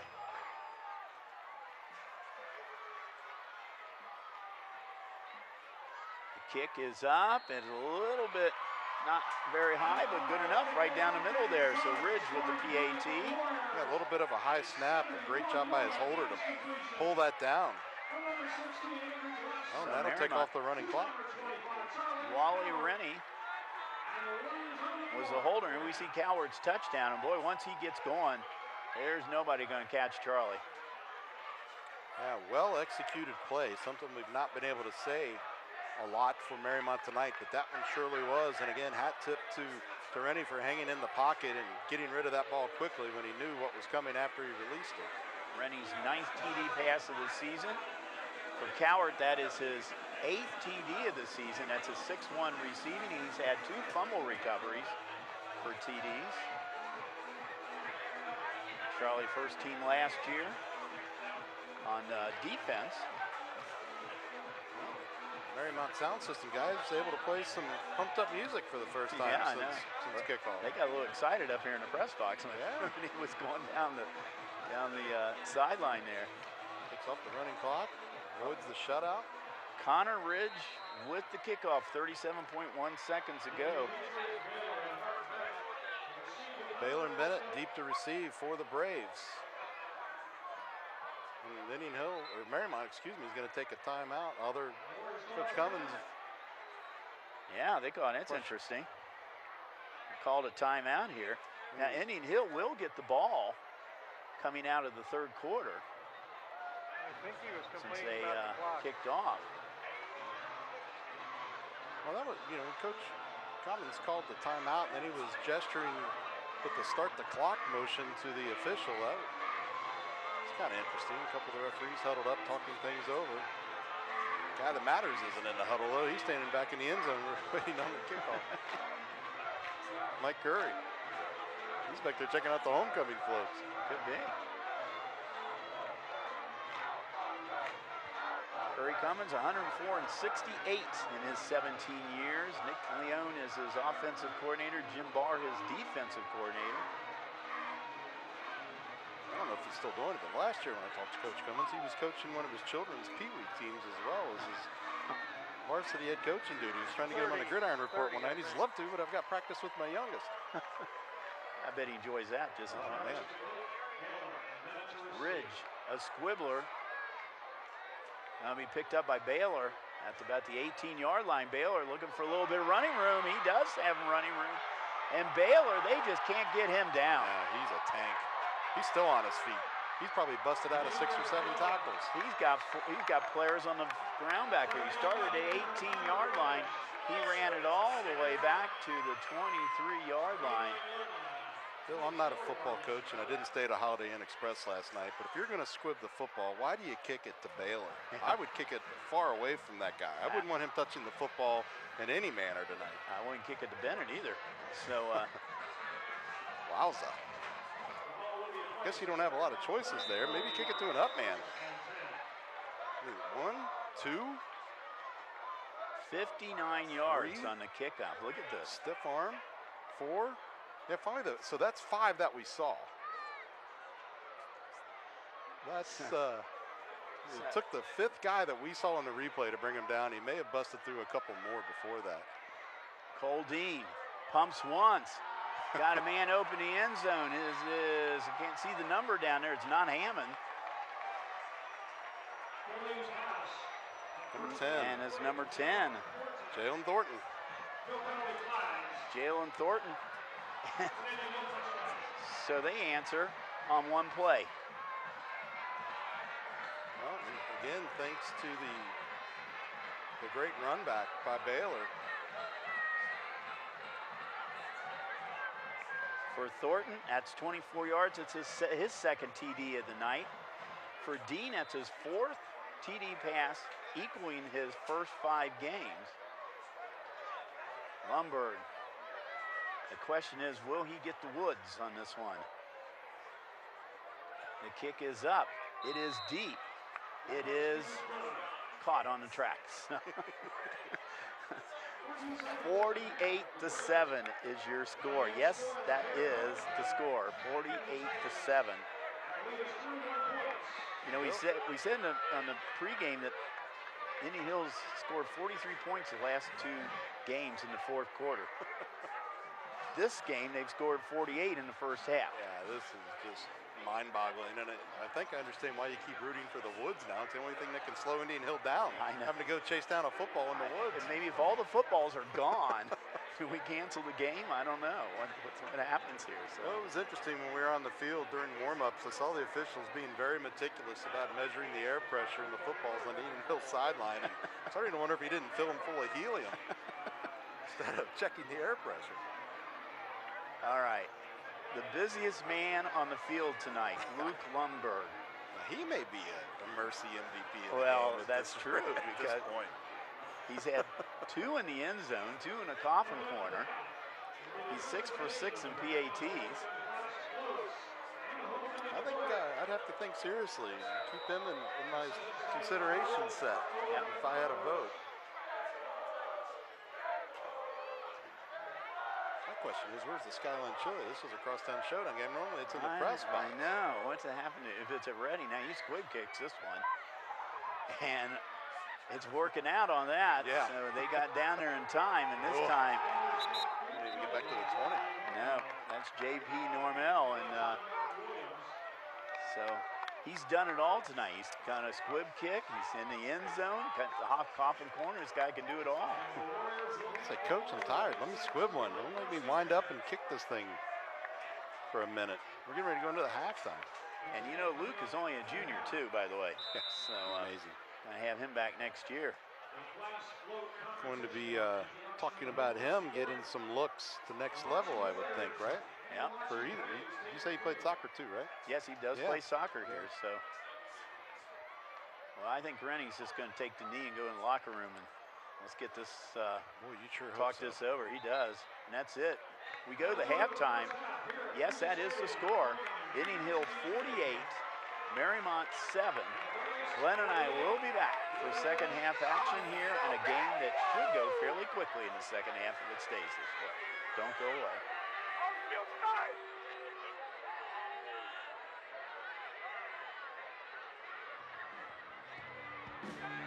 Hey, get out of here.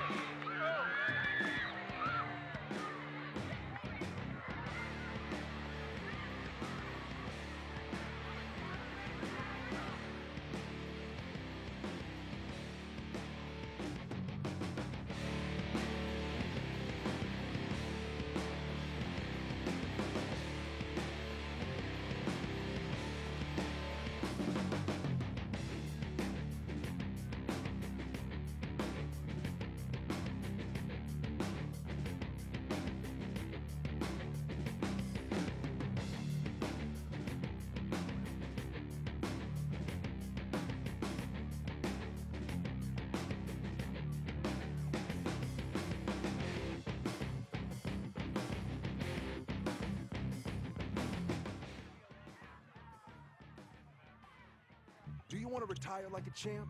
Just like legendary basketball star Uncle Drew? Don't do him like that, Uncle Drew! You're already acing the game. You've got your dream ride. Don't be slamming my door. Sorry about that. You just did the same. Gotta get the boys. Your dream vacation and your dream team. And now you can make your retirement just as legendary. I get buckets. Get the tips you need to get on track at aceyourretirement.org.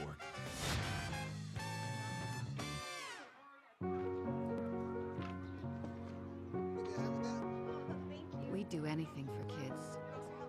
Yet 1 in 6 children in the U.S. struggle with hunger. Help end childhood hunger near you. Learn how at feedingamerica.org. What do you think you're doing, Kevin? Was just gonna drive home.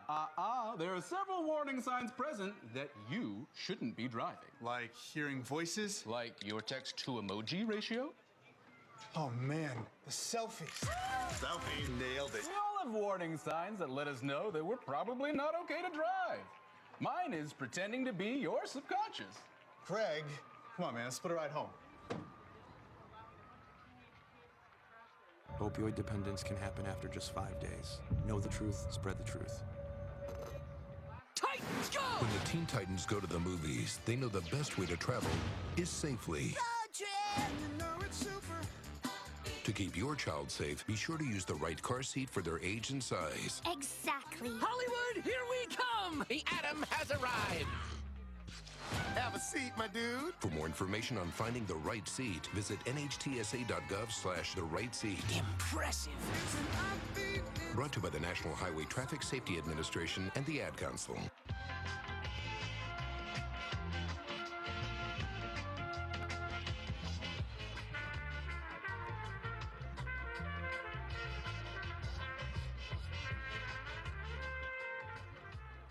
Hi, I'm Clark Kellogg. I've attended basketball games from coast to coast over the years as a participant, broadcaster, parent, and fan. And believe me, I've seen my share of unsporting behavior.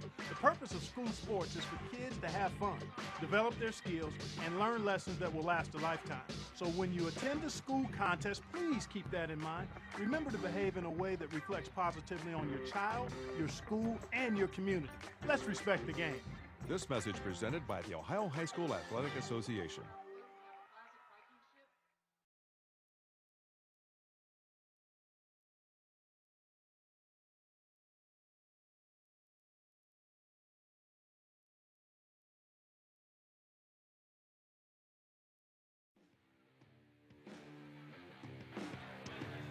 Brett, Glenn Olson back here at Mariemont High School for the game tonight between the Braves and the Warriors, and we're going to see the score probably pop up on the screen. And no, it's not the end of the game. It is only halftime, as the Braves have a 48-0 lead at halftime. Looking at some of the stats right now, Glenn, not surprising, they are very lopsided. Indian Hill 323 yards total offense. Mariemont 58. If you look at it, that 58 came basically on the one play. Yeah, Charlie Coward's long catch and run. Right. They were going into that. They're minus 20 in rushing right now. First downs. This is awesome. 17-1 in first downs. Dean is 13 for 17, 139 yards. He has 4 touchdown passes, which equals his total for the season. 2 to Hammond and 2 to Thornton. Baylor, 7 rushes, 118 yards. He gets big chunks of yards, which has been doing it, and that's now, of the 6 games this season, he has been over 100 yards rushing 5 of those 6 games. So not surprising. To me, I guess, unfortunately, the best offensive numbers here for Mariemont is Coward's 40.5 punting. So, and that's one thing you don't want to see as your best stat. Well, I guess having sat through the first half, the only thing I'm shocked about is that Dean has 4 incompletions at this point. It's just been an absolute clinic put on by Indian Hill in all phases of the game for the most part. And I believe, not to take away from Charlie Coward and Wally Rennie, but that touchdown, I think, was a missed assignment over there, because I don't think they intended to have Rennie in one-on-one coverage with somebody, or Coward in one-on-one coverage. Yeah, somebody tonight. Coward just basically outran his defender right there. So some other scores around the CHL here tonight. Madeira taken off where they left off from last week when they came in here and beat Mariemont. They're beating Reading 42-0 at halftime. Here's an interesting score. Wyoming 21-7 over Deer Park at half. And a lot closer than we expected. And Deer Park actually had that game tied at one point in time. And Taylor is 23-0 over Finneytown. And of course, the most important thing here tonight is the sophomores won the float. Alan Smith is homecoming king, and Holly Miner is the queen. So, and Ridge touched by one of the up guys right there on the kickoff, and smartly falling on that football, number 44, Will Kleekamp. Yeah. He squib kicked it, and it basically ran into Kleekamp, so that Indian Hill goes to work here. Now we're going to have a running clock going on in this quarter here, and it only stops when they change possessions, if there's an injury or there's a score. Whatever you got to do to keep the kick away from Baylor, you're going to see here. Yeah. He kicked it right at Kleekamp, and it deflected off of him, and somehow he's able to fall back on the football. Thornton in motion, comes back the other direction. Baylor, he's got a hole again, and there's Baylor off to the races. No good, nobody. That's it. Nobody. We're talking 76 yards. Nobody. Just like that. Holy cow. I guess we decided who we think would be the Mercy MVP now, right?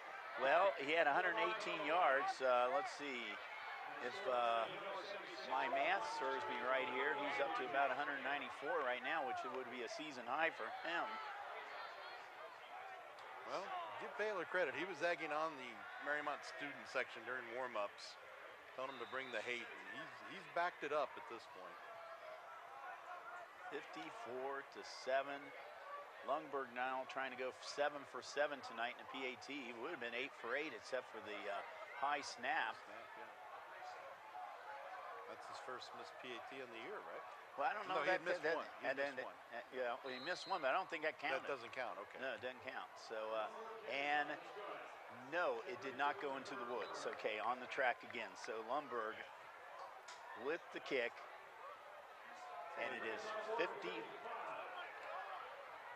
Or did they say it did not? They did not put, there it is. Points on the board. We see the replay of that touchdown, and boy, once he gets in the open, well, and there's nobody catching him. Yeah, I kept saying nobody. Nobody had a chance. He's quick, he's strong. Once he can get through that first layer, you really don't have a shot to bring them down. I don't think that Mariemont has anybody big enough in the secondary to drag Baylor down on their own. Yes, the PAT was made. They were. I was looking for a second. I know he made it, but they didn't have it. They didn't put it on quick enough. So it is now 55-7, and I think this is a record for me this year as most points from one team. That is. For one team, I'll say you had a pretty exciting game a couple weeks ago, didn't you? Well, with the Deer Park, Reading Reading game, they scored over 80 points between the two of them, and Deer Park won that game on a Jerry Hurd touchdown run with 1:36 to go in that game. That was the only time they led in the whole game. Yeah. Well, we've solved one of the two things keeping us in suspense tonight. Who is going to be homecoming king and queen, and now it's if Lundgren can find the woods. Yes. He's done it once. Let's see if he's going to do it again. Another kick. This one back right at the goal line. And that's, looks like Normile brought it out, JP. So brought it from the 1 out to about the, see where they're going to, they said he went out of bounds maybe at about the 24-yard line. So that's where Mariemont will get started here tonight in the second half. Yards have been tough to come by for the Warriors, but you heard me saying just go in the end zone. I don't know that I'd want to run one out against Indian Hill right now. Just take it at the 20 and see what you can do. Not proving you're going to break one against them so far. We're going to be running back to playback schedule at the end of this quarter. Holy cow. All kinds of movement on that one. Now that's kind of funny. Dead ball. False start. Number 8 of the offense. 5-yard penalty. First down. Braden Boards took off, and backpedaling was Duke Weiler and pointing at him the whole way. He's saying the ball's not been snapped. He's looking for a flag, but he doesn't want to give up on the play. Well, I tell you what, the cheerleaders on Mariemont, they're still excited down there, trying to get that crowd riled up here. Yeah. So, combined action. Combined, yeah. They cheerleaders. Good little pitch, and goes nowhere. I tell you.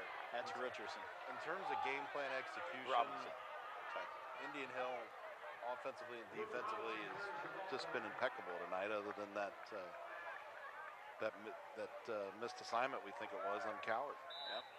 The game plan has just been flawless.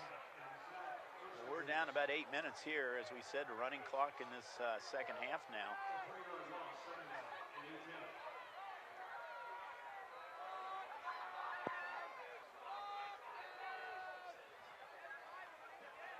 Rennie, and he is going to be sacked in the backfield. His receivers were covered up. He thought he was going to move forward, and whatever sliver of daylight he saw evaporated quickly. Jack Hankin in on that. Jack was second team All-League last year. He's a linebacker for Indian Hill.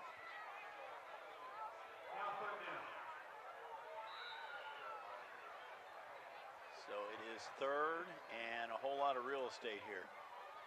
Mariemont, the ball is at the 13-yard line. They got to get it out to the 34 for a first down.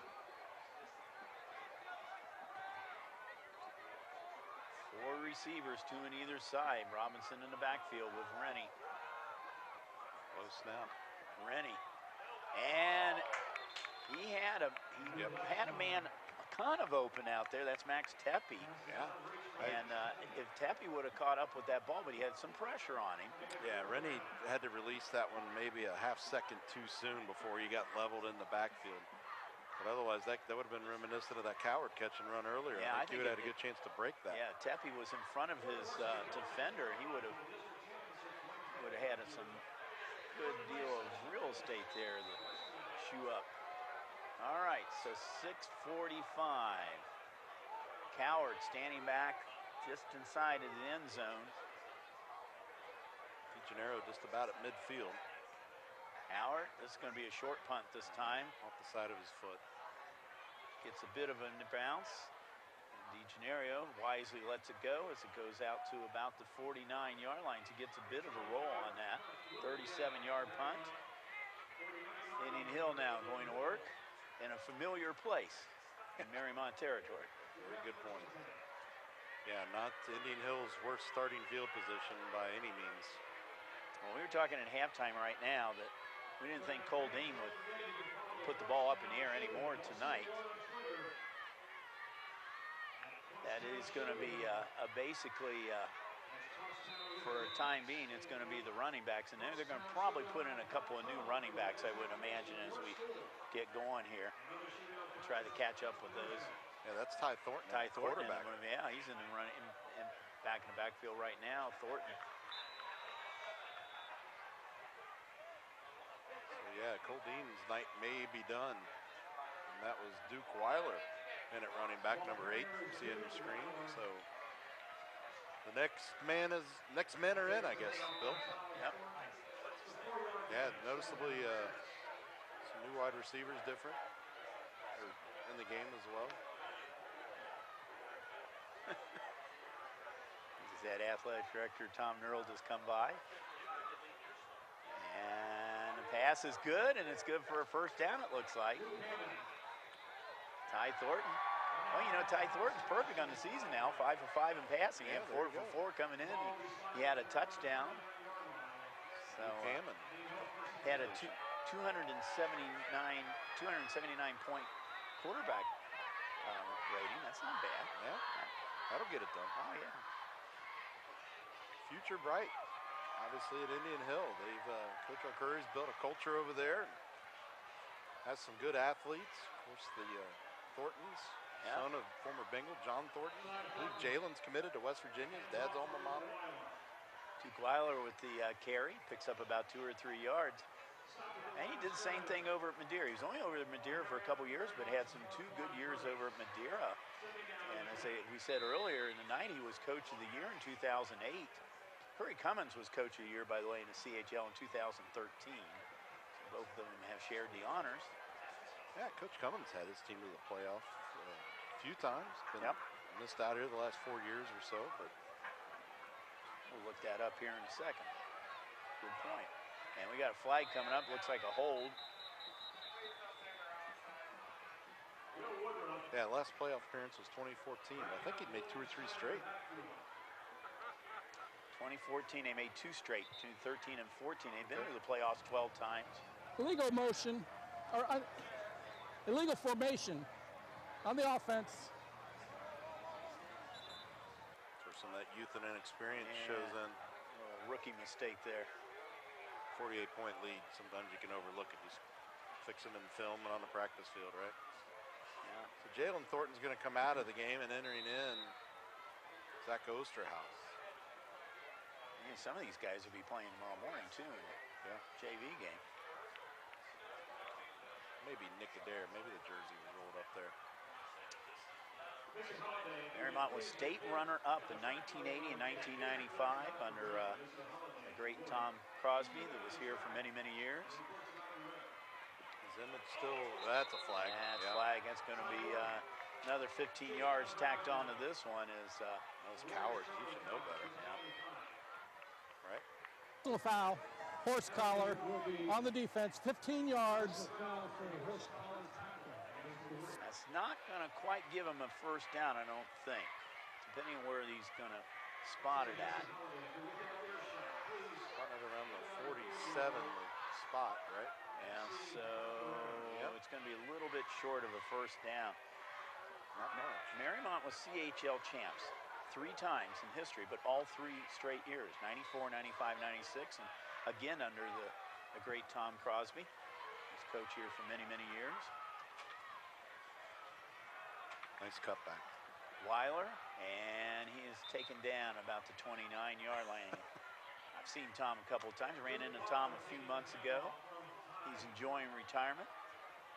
Very good friends with Wyoming former coach Bernie Berry. The Berrys and the Crosbys are good friends. They travel a lot together, and Tom's just loving the retirement.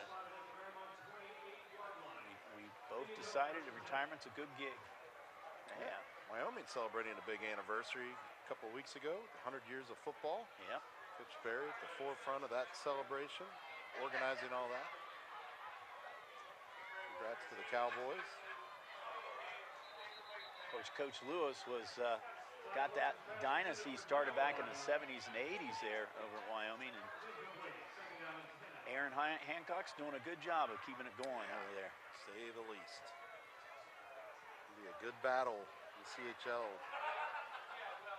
this year, to say the least. As you know, Bill, with Indian Hill playing well, Deer Park playing well. Something's going to shake out over there tonight. But yeah, I think Deer Park, despite the fact they might be losing tonight, I think they got a good shot of getting back in the playoffs this year. And they're in Division 6. They came in tonight 5th place in Division 6. And it's an amazing resurgence. Been a you know, in the major sports, football and basketball, it's not a lot to talk about over at Deer Park. And then, of course, the state title last year, and now the football team going very well. 4 of those players off of that state basketball championship team are on that team. They're led by Joe Hawker. He's done a very good job over there, but their quarterback, Jerry Hurd's only a sophomore, too. Amazing. Well, I sold that well. And yeah, he did. And that was Charlie Summerall. Charlie's a sophomore. Yeah, did a great job of selling that. All right, well, this third quarter is almost over. Matter of fact, they probably will not run a play the rest of this quarter. The only thing to slow down Indian Hill tonight, besides the officials. Yep. Well, they scored 7 more points in this quarter. Their lowest output of the game. Yep. So we come to the end of 3 quarters here with the Braves up 55-7 over Mariemont Warriors. Let's run back those playback times right now. If you magically, they'll magically appear if you stare at your screen long enough. You see, there they are. Okay, Saturday the 29th, 2 p.m. Sunday the 30th, 8 p.m. Wednesday the 3rd, 8 p.m. Thursday the 4th, you can have brunch with Glenn and I at 10 o'clock in the morning. It's on Spectrum, of course, Cincinnati Bellfly Optics. Of course, we almost all of our sporting events is on ICRC-TV.com. And of course, we've got Facebook, we've got Twitter, we've got every social media known to mankind. YouTube, Instagram. Everything. We can do it all. And man, Josh in the truck's doing a great job of social media this year. Yeah, speaking of our crew out here tonight, we got our real veteran, Eric Johan. Eric was out with me last night at Harrison doing a volleyball game out there. So, always know when Eric's on a camera, don't you? Yep, Eric, Johan, Bob Rinker, Max Schaefer, Keith Hamilton, graphics and replays, Matt Steele, and of course, Josh Simstrop. Our main man, our director, our producer, the guy who got the food, the guy that drove the truck, and Josh doing a great job out here tonight. Again. Yeah. Glad to be here with Josh's truck. I've been with Dean most of the year. Yeah, without these guys, Glenn and I be talking to ourselves right now. So we appreciate everything they do. You're assuming I don't sometimes. There is the give. Nice cutback. The give is to look like Charlie Summerall again. Yeah. I'll tell you, really impressed with the few carries he's had tonight. His field vision on those cutbacks, commented on it a couple of times. All right, now Charlie's got a familiar last name, do you think? Yeah. I don't know. Used to be a jingle. Is he in the tire business? I don't know. It is 1st and 10. That was a first down run. Ball on the 15-yard line. And that is a sweep going around the side. That's number 22. Oh, big hit. Well, that was a lick by Cowart. William Schneider, he's a junior. And, well, that was a tough 4 yards for him. Sure was. Charlie Cowart brought the hit that time. He's going to head over to the sideline after that. Come on, big boy. You can get out there. There he is. 4-yard gain, second down. Well, substitution. Glenn, you saw 71 points scored by a team last week. A couple of our cam ops there. Picking in the game tonight. You're getting close to 71 in this one tonight. The only thing slowing it down is the running clock at this point. That was Gibby's to Weiler. Got Adam Turr from the Inquirer sitting next to us tonight covering the game and put out a tweet at halftime how he's seen 90-some points of offense over the last 4 quarters of football he's seen. Between the Inquirer and Glenn, they pile up the points this year. Yeah. One of these days I'll get a close game to call. You and Godfather Parker have had all the good games so far this season. There's a pitch out to Weiler. Weiler's in trouble in the backfield, and he is brought down. We had a dandy down at Roger Bacon. Sorry to step on you there. Oh, yeah. Dandy at Roger Bacon last week. Unfortunately, a loss in overtime, but Josh was telling us before the game, one of the best high school football games we've seen in a while. Roger Bacon losing to Chaminade Julienne the last time I had a chance to check on them. Had a couple weeks ago, they had a good game with Mason and Sycamore, which was won in overtime. And that was the same week we had the Reading Deer Park game. So. Yeah, 2 great games. Battle of the Skies.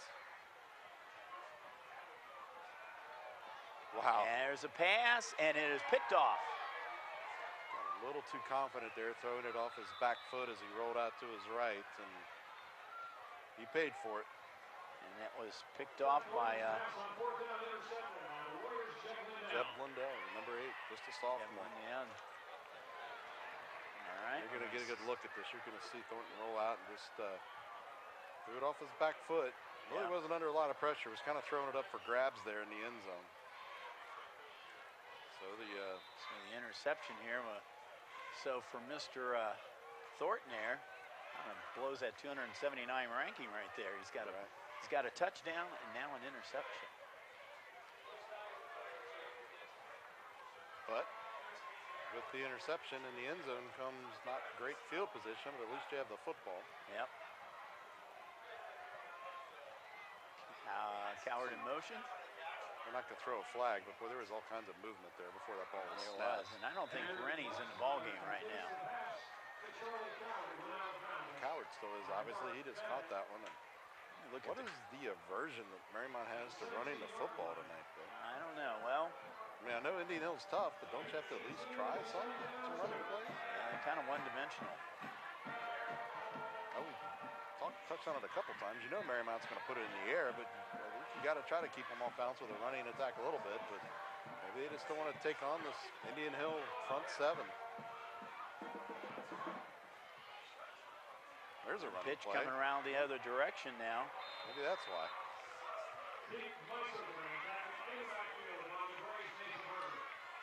Isoglam with the sweep around the side there, and I'm still looking back at the quarterback right now because I don't think Wally Rennie's in the game. Now, if you can catch the number. Just ran back. Quarterback just ran back onto the field, right into the huddle, so I'll tell you here in a second. Could it be 8? 16? What'd you get there?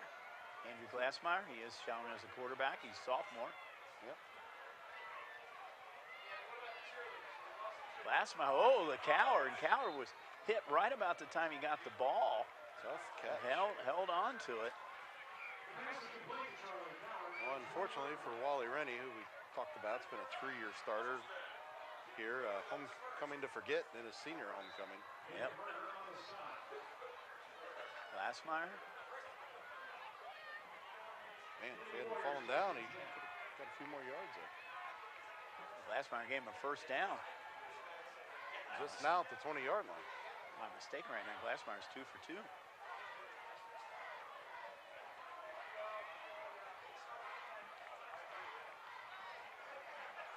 believe you're right.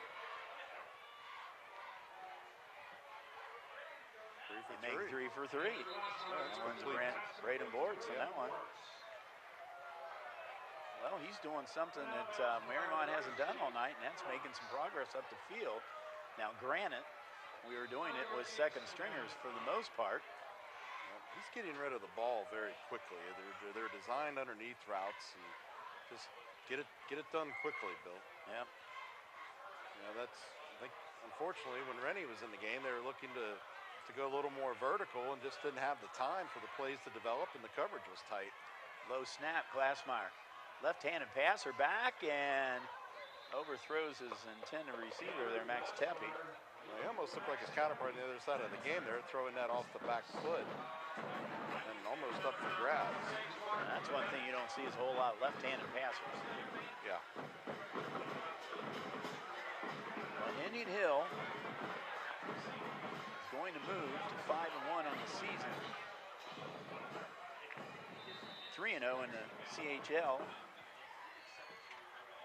So no matter how they look at the end of the night, they're going to still be in first place, tied with either Wyoming or Reading, or Deer Park. Indian Hill still dialing up the pressure regardless of the score. And a wobbly pass out to Coward, and Coward was covered very good out there. And this late in the game, you're probably not going to get a flag, but number 17, Jake Fox, was all over the intended receiver.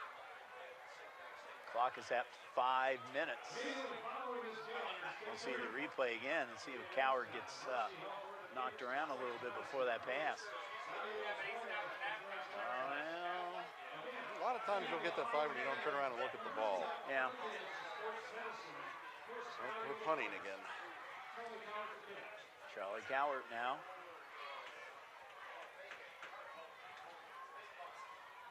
Coward, bad kick right off his foot, and it's going out close to the track there. He probably only picked up maybe about 20 yards, if that.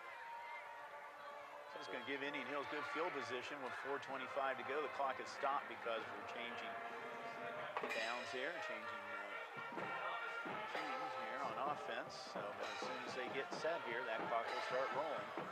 Baylor came over and tracked down that punt, landed on the track back by one of the cheerleading coaches. He was just excited to touch the football again. Now Coward, that's I think 2 he's had off the side of his foot tonight, Bill. I'd like to have that one back. We're going to see Mariemont again next week. They're going to be over at Reading for a battle over there. Now the clock is running. Nice play. Yeah, there's a nice little gain here. Motion coming from both sides across the formation, and then fake handoff and dive up the middle. Looks like Charlie Summerall again on the carry. So 2nd and 5. Indian Hill fans enjoy this one. You have a very good football team, but I just don't know how many short fields you can get in a game. Like they've gotten tonight. This time Summerall is not going to get anywhere. He loses a couple on that play. Yeah, nice job by the Mariemont defense of getting some penetration against what we assume to be reserve offensive linemen. Mariemont will fall to 4-2 and 1-2 in the CHL. Certainly not helping their chances with the playoffs. No, they will. For Indian Hill, though, Indian Hill, this is going to be, they'll get some points off of this, even though they're playing a Division V team. Yeah. Should be enough to keep them in, at least in the top 4. I think so. And there's a run by number. We'll get the number right here. Well, that Week 10 matchup looks exciting already with Indian Hill and Wyoming. Of course, they met in the 2nd round of the playoffs last year down at Withrow. We covered that game on ICRC-TV Sports for you. Very cold game. I remember that. I was on a cruise. A very warm place. Yeah, you were doing better than I was. It was man, I had the big down park out that night. That was cold. And taken down. Ty Thornton, 2:30 to go. Mariemont the rest of the season, they're going to be at Reading next week. As we said, that'll be an ICRC game. Then they'll be back here with Taylor in 2 weeks. At Wyoming on the 19th, they finish up with Deer Park. That could be an interesting game, the Deer Park-Mariemont game on the 26th. There could be playoff implications there. For Indian Hill, they will be home with Taylor next week, then at Finneytown, Deer Park, and Wyoming. Boy, what a last crazy couple weeks that's going to be in the CHL. Yeah, they got 3 of their last 4 games are at home. But the sports information director is going to have his hands full those last 2 weeks over there. So, by the way, you can go to CHLsports.com and see all the stuff that goes on with the CHL. congratulations to Wyoming boys and girls golf teams yesterday, both sectional champions. Well, they're just clicking on all cylinders over in Cowboy Country these days. That's the heart of golf over there right now. Move on to the districts. What a great catch by Coward, and he's off to the races. Yeah, nobody's going to catch him. Charlie's got himself a 67-yard touchdown run. How about 2 big runs for Charlie Coward tonight? Good for him.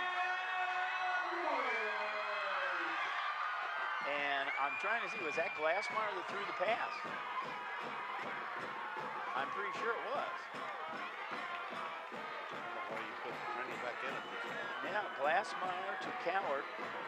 Well, Coward's been the offense tonight, that's for sure. 67 yards on that one. His previous best, by the way, coming into the game tonight was 56 yards, so he's bested that twice tonight. Getting a little respect now. Well, not only did he do a great job outrunning his defender, but we'll look at it on replay after the point after try. The one-handed grab, kind of Gronk-esque, just to reach up. Got very long arms and just pulled that football in. Ridge sheer will. Ridge to PAD, Thornton Holder. High snap, kick up, and it's blocked. That kind of night. So it is 55-13 is your score right now. The clock is Take a look at the replay from 2 different angles on the touchdown. Yeah, that is Glassmeyer. That's not Rennie. Look at that. Glassmeyer, yeah. Nice grab over the top of a defender. Once Charlie turns and he's going upfield, he's going to score. See this again now. A little bit of a low snap, but still delivered a perfect pass. Look at that. There's that one-handed. Boy, that's a great one-handed catch. Yeah, as I said, Gronk-esque there. Great camera work right there on that. And here we come with the block kick. It was a high snap, and Indian Hill got right in there on it. Number 5, Summerall looked like got in and got that, just busted right through that Mariemont line. Charles Summerall, 6'1", 190 pounds. Getting to see some action here tonight in this 4th quarter here. Have a little lace imprint on the hand to take home for that block. Well, Connor Ridge is doing something he hasn't done too much tonight, and that's kicking off. Yeah. At least he doesn't have to worry about John Mark Williams and Demetrius Baylor. They're trying to make sure they have the right personnel on the field. As you said, they haven't kicked off a lot tonight, so they're all out of sorts. Yeah. Also, Mark Bennett somewhere back there, too, yeah. 2, 3, 4, 5, 6, 7, 8, 9, 10. They've only got 10 players on the field, right? Yeah, they're missing one. There's somebody's coming on late. All right, there you go. You have to play with 11 now, guys. Rich was looking over like we're missing somebody, and nobody was coming. And is that going to go out of bounds? Yeah. It is. That'll be a penalty, so. Now you squib it away. Yeah. 1:19 to go. As soon as this ball gets set on the field here, the clock will start again. Well, not a lot of close games tonight, Bill, at halftime, but one of the few close scores we saw. Mason 3-0 over Lakota West. The Elder and St. X was about 10. Moeller was up LaSalle was about 7, I believe. Yeah. So just not a lot of close scores tonight. So it's something in the air with this beautiful fall weather that's brought out the best in some teams and the worst in others. Some of the CHL teams that we said earlier where Taylor was winning, Wyoming was winning, Madeira was winning big. There's Summerall, a little spin move. Nice little job on that spin move there. Got another 6-7 yards. Gets a first down. These reserves making the most of their time on the field. There's not much of it left. Might have time for maybe one more play. Let's see what happens here.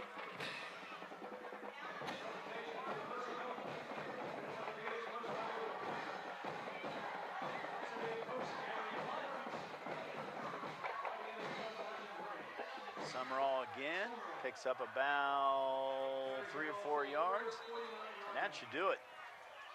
Indian Hill's got a guy named Antoine Peak coaching on their roster. And young man by the name of Antoine Peak Jr. So that was a UC player, wasn't it? Yeah, absolutely. So I think they're learning how to carry the football with determination over there. Well, it is not a happy homecoming here tonight for the Warriors.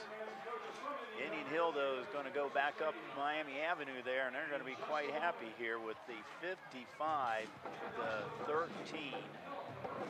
win over Mariemont. Some final thoughts here, Glenn, on this game. I think the biggest thing is we're kind of surprised. Yeah, shocked. I really thought this was going to be a competitive game, but it was all Indian Hill, 21-0 after 48-7 at the half. So just a dominating performance by the Indian Hill Braves. Things should get easier for Mariemont, you would think, the next 2 weeks before a tough finish, though, against Wyoming and Deer Park. Absolutely. And, you know, Indian Hill, we said the last couple of weeks they saved all the fireworks for the last quarter. They didn't waste any time getting the fireworks going this week as they scored 48 points in the first half this week. None in the fourth quarter. They didn't need it. More shot at Demetrius Baylor for you there. There you go. And he had probably close to 200 yards here rushing tonight. So Baylor's back. Indian Hill is off and running. They go to 5-1 on the season, 3-0. Vermont drops to 4-2 in the season, 1-2 in the CHL.